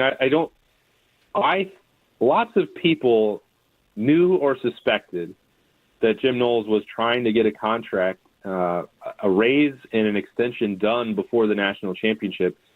But I did not expect him to say that himself, because that's not necessarily a fact that I think is going to get many people on his side. When Ohio State is asking players, please be patient. We know that the transfer portal is open. We know the NIL opportunities are out there. We're trying to win a national championship. We're going to handle all of this. I promise. Let's focus on beating Notre Dame. Let's focus on beating Texas. Let's focus on beating Oregon. Everybody did that. Now, I know that people have, their careers and their futures to worry about, but Jim Knowles also just received a new contract, 8 months before that, 10 months before that. It was not like Ohio State was unwilling to have that conversation with him, but also, if you're Jim Knowles, don't you have more leverage if you are a national championship defensive coordinator? Like, I just can't understand why it played out the way it did. And then why Jim Knowles wanted to make himself, in my opinion, look worse for trying to distract or giving at least the appearance of distraction by trying to work through a contract raise and extension at the same time that the Buckeyes are solely focused on trying to win a national championship. Now, there is a lot of multitasking. The Buckeyes added players in the portal. They had players leave in the portal. What's one more thing, Austin? Just throw that on the plate, Yeah, but that's the point. Like, how much more do you need to do? Especially when there was no real risk of him going anywhere. And even when you look at some of the details that he's bringing up, Jim Knowles himself, like Ohio State's contract offer to him, and I made this point then, once you subtracted the buyout that Penn State had to pay or Jim Knowles had to pay to Ohio State, the dollar amount was the exact same. So I think that the details that he provided here actually make it look and seem a lot more clear that Jim Knowles was just intent on leaving and wasn't making a good faith effort to stay at Ohio State. And, I'm not saying that to be critical of him. If that's the choice that he made for his career, so be it. I enjoyed my interactions with him. His personality is definitely unique. And the way that this situation with him leaving for Penn State played out is certainly unique as well. But I don't know what was really gained by this other than more transparency that makes it seem like he was always intent on leaving after his third year at Ohio State. If you listen to The Fan on a regular basis, you hear Austin's voice all the time. He'll be on the Buckeye Show Thursday and Friday with Beamer, and also the daily podcast, The Beat with Austin and Berm, now available on the 10 TV Plus app. Check that out. Download the app for free, and you can search Austin and Berm wherever you get your podcasts. Austin, we appreciate the time, brother. Take care and have a great day. All right, appreciate you guys. See ya. You bet. That was Austin Ward right there. Coming up next, we'll close things out, tell you what's got us juiced. This is Morning Juice. Once there was a man who couldn't stand. A mom who couldn't wait. A scientific community that said it couldn't be done. And then you. And then I. And then we brought neuromuscular disease into screaming color with the Muscular Dystrophy Association. For 75 years, our voices have thundered through the halls of Congress. We've willed the impossible into existence. We've pushed the science, raised the funds, shifted the narrative, and transformed the reality of life with neuromuscular diseases. For 75 years, we've built communities together, established the field of neuromuscular medicine, and made it thrive. Call that a legacy. Call it impact. Call it momentum. Just call it ours. Because it's the generations of community heroes that give MDA the strength we have today. And until neuromuscular disease is a thing of the past, you couldn't stop us if you tried. Join us and celebrate 75 years of breakthroughs at MDA75.org. You know a thing or two about the moments in life that matter. You've seized those moments to embrace joy, accomplish great things, and build meaningful relationships. Is it time now to sit back and reflect on a life well lived? Maybe. Or maybe there's more to be done. Maybe this is the most important moment you've encountered yet. By volunteering with AmeriCorps Seniors, you can seize the moment, lend a hand, and get back more than you give. We connect you to local volunteer organizations with opportunities that fit your schedule and match your interests. Through AmeriCorps Seniors, you can support people in times of need and make your community stronger. You can become a companion to your older neighbors, brightening their days with friendship. You can even become a mentor for young people, serving as a role model and enriching their lives. Are you ready to seize your moment? Visit AmeriCorps.gov/yourmoment and get started today. It's been a real journey since 2014 when I first had my injury. I realized that my home was just not working for me and that it was time to ask for help. Homes for Our Troops is really giving me my life back. The shower allows me to go in and turn around with my chair, pull down storage racks, automated door systems, hours of my morning given back to me.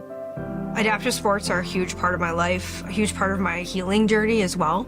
Homes for Our Troops helped with making sure that I had a home gym so that I can continue to train. This past year, I was able to host Thanksgiving in my home. And it was the first time I was able to have my whole family in one place, and I was able to contribute to the meal. There are a lot more veterans in need, and Homes for Our Troops is going to be there to help them too. Homes for Our Troops builds and donates specially adapted custom homes nationwide for severely injured post 9/11 veterans and enables them to rebuild their lives. Join our mission at hfotusa.org. Attack and dominate, YouTubers. You're locked into Morning Juice. Indeed you are. Morning Juice. Thank you to all the chatters today. Appreciate all of your interaction. Bobby. Thanks for hanging in there for the last couple of days. I mean, yes. Been able to hear the whole show. All right. I'll play this, I guess. Shark, I had a comment. Do you want to play the What's Got You Juice first, Shark, or do the comment? Let's just play it and get out of the way. What's Got You Juiced? Sponsored by Billiards Plus. Find your next grill and everything you need for the master griller. Billiards Plus on Dublin Center Drive in Dublin. Buckeye Frank is a loyal listener of all things Buckeyes, hence the nickname, Bobby. He is headed to Italy today, and he heard you railing on all the other food in England. He wants to know, will the food in Italy be a market improvement? Shark, you've been to Italy. I have not been to Italy. I'm going in September. But you're taking that cruise there, right? No, that's next year, Bob. That's after Jan canceled your plans. Transatlantic cruise. What kind of Atlantic cruise? Transatlantic. Oh, okay. Oh, that sounds like fun. That sounds like something you go across the Atlantic. Oh, I did that with who? Start in Barcelona and you end up in end up in jail. Take some end pictures. up in a video on YouTube. Some pictures for anyway, the bad reputation that England and Ireland have for food does not exist in Italy. It's a lot of pasta, a lot of bread, a lot of pizza, a lot of wine. And dinners last 2.5 hours. How are they not fat? Because they walk, and their food isn't over-processed like ours. Okay. Their bread actually goes bad. Our bread lasts for like 4 months, and then We've got so many preservatives in it. That's good. You know what? The good thing is it's preserving you while it's preserving the bread, I heard. That's what it is. It's going to pickle you from the inside out. It's Wednesday, which I don't know. I guess it means Bobby goes first. Bobby, what's got you juiced? Oh, goodness. What's got me juiced? Went out to the Light Foundation yesterday up at Blackwing. They had the Buckeye Blast up there. It was awesome. It's the first charity event that I've ever gone to that would involve a shooting range. And so usually when you go to those things, it's like a golf outing, people drink a lot. So you can't drink until the end of those because you're handling firearms. And but it was a lot of fun despite it rained for like an hour yesterday. It was the hour during the second flight. Right. But it was cool. I did my XM show up there with Hester too while I was doing it. Matt did an awesome job. He's got a great foundation that it does a lot of work out in Greenville outside of the Dayton area. And he's been doing this out in the New England area for years, which is where he played. He's like, I need to bring it to Ohio. And they called it the Buckeye Blast, and they had like a picture of a buck. So, and Matt went to Purdue. His two quarterbacks in life were Tom Brady and Drew Brees. So he was falling forward the whole time from college in the NFL. But did a great job. The community support was unbelievable. He's excited. They want to do it again, keep growing this thing here locally. And so I told him I would help him do that, getting some more Buckeyes involved. And someone's like, how do you know Matt? Did you play with him in New England? I was like, no, he retired right before. And like, well, what's the deal? I was like, well, he's an Ohio guy. Like, him and Vrabes are buddies. Like, and he wanted to do this. Great dude for a great cause.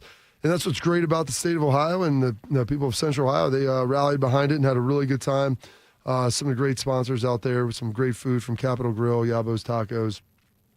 So really enjoyed that and had a good time up there at Blackwing. So it was a lot of fun. And hopefully next year, I said we had Matt on here.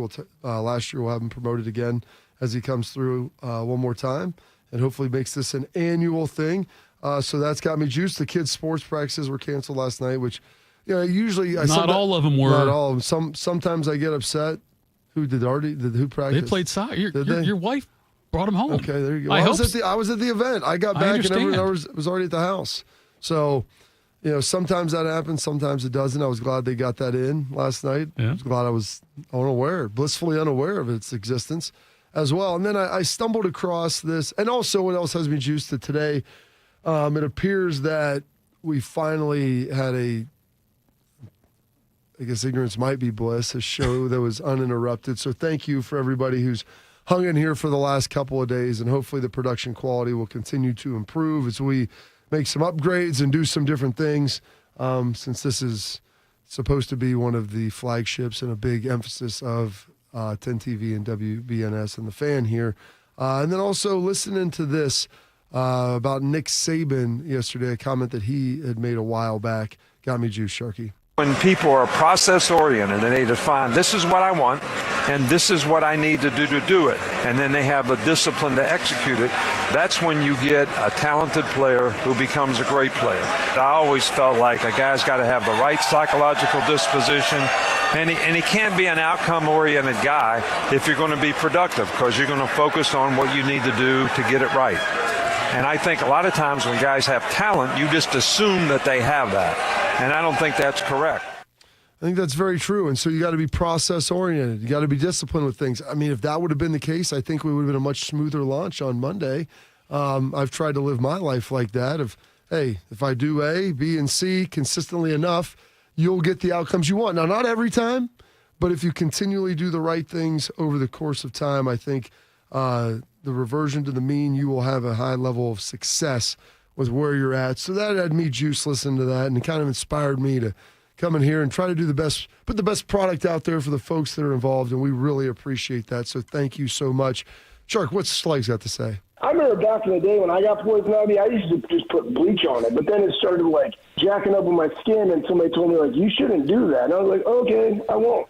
You know what's amazing is that I've had a number of people that are like, dude, if you just would take a towel, you would scratch it till it bleeds and then pour bleach or rubbing alcohol on it.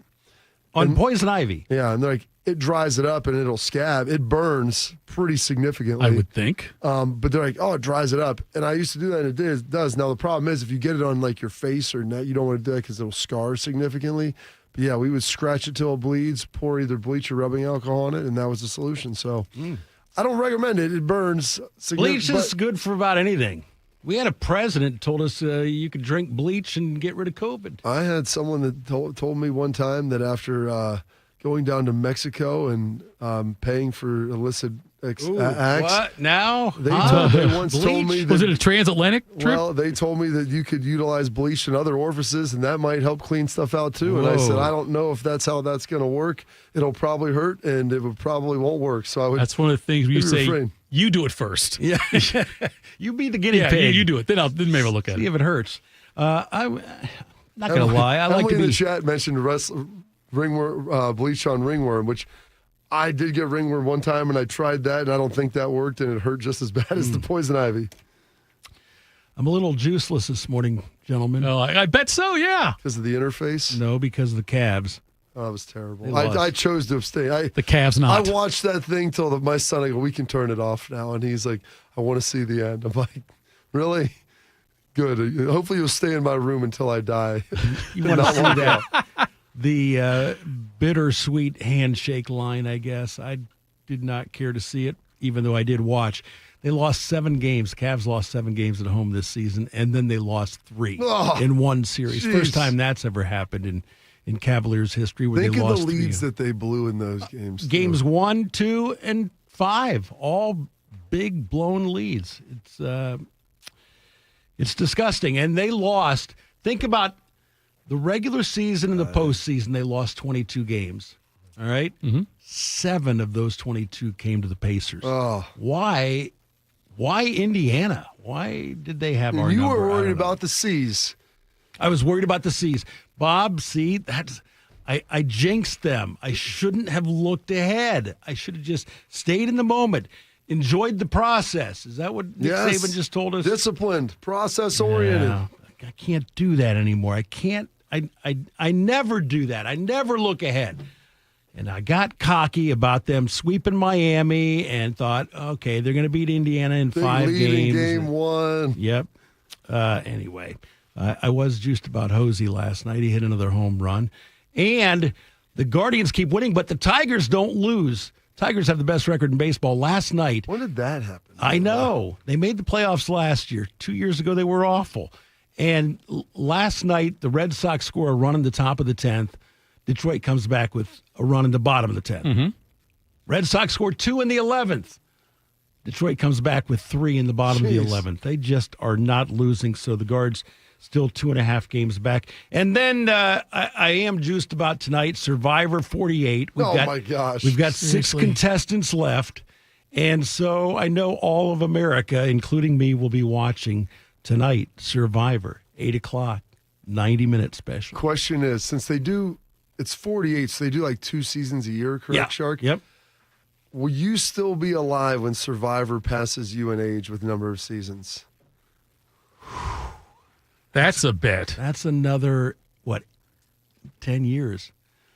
No. Yeah, because you're going to keep gaining. I'm still gaining years. 15. So 15 years from now, I will be 79, and they're going to add 30. So that'll be episode 78. Man, I got to go 16 years. I'm going to say no, Bob. I'm not going to live to be 80. No. I just wish instead of watching Survivor tonight, maybe you would do some show prep stuff. Well, I'll be watching the Guards, too. Again, how about some show prep? Hey, we had one of the most robust baseball conversations I've ever been a part of here. You know what, though? I sent him an email last night. Pete? No, this guy. Oh. And I asked him to cut this sound up of Pete Rose on the interview. And that snarky SOB fires back. You actually have to insert the clip, Tito. Now, I understand I didn't insert the clip. But how about just say, hey, the clip wasn't there? But to say like in that tone, you know what? It's like when he's on senioritis right now. He can talk back to the teachers. It's like when Charlie Murphy said that Rick James got too familiar, got too comfortable. Okay, that's what happened. Shark got way too comfortable with talking that way to me. I said it in a nice way, respectful way. I'm looking at the email right now. All I said was, you need to attach the clip. That wasn't aggressive. I'm looking at it. You said, this is what you said. You need to attach I the read clip. it. You need to attach the clip is what it said. I wasn't going to call you out did for he put being... 4 E's in there?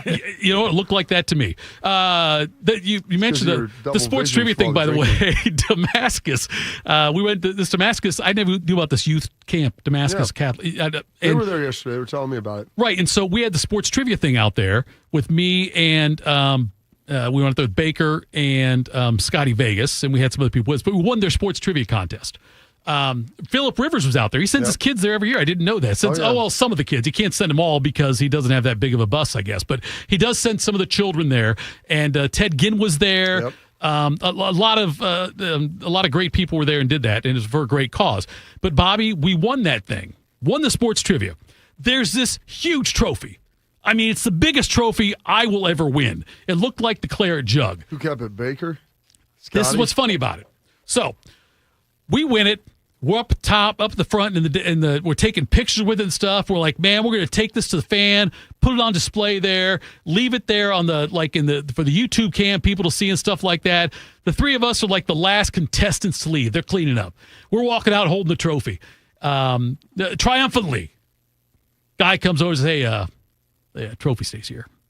So put your name on it? Yeah, I'll put your name on it. It would be here next year. Take a picture with it. There you go. We did. We took a picture, Bobby, but I thought, look, we had a great time, great event, lots of fun out there, but we were disappointed. Now, we did convince you can't them. take the Masters jackets out of Augusta either, correct? Don't you get your own, though, to take home? Don't you get like a replica one? They have to stay in your... I think they stay in the closet there.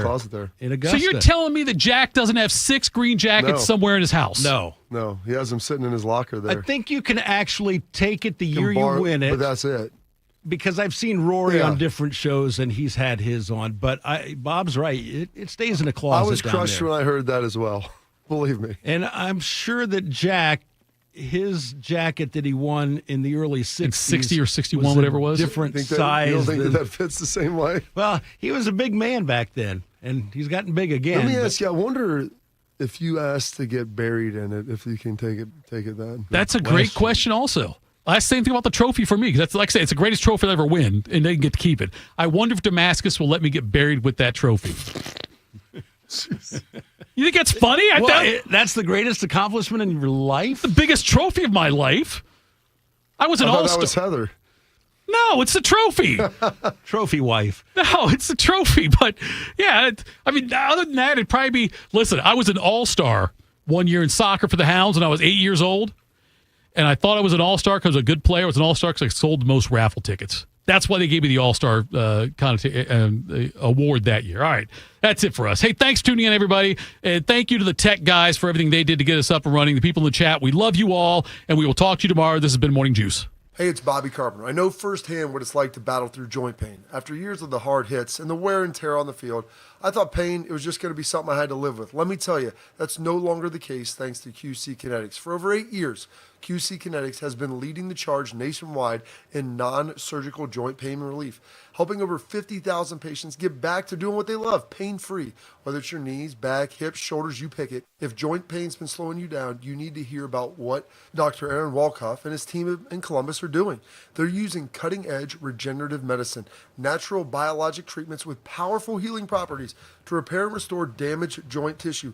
No surgery, no drugs, and no downtime. Just real results. The kind of treatment I wish I had access to during my playing days, and now you do. Imagine this summer playing around a golf, chasing the kids, and just enjoying a walk without the pain. Go to qckinetics.com/Columbus or call 380-228-4544. They now have offices in Grove City and Canal Winchester. The impact of a meal goes well beyond feeding our bodies, because when people don't have to worry about where their next meal is coming from, they can truly thrive. Like Marta. And now we'll hear from our class valedictorian, who with our hard work never ceases to amaze us. Please welcome Marta Moreno.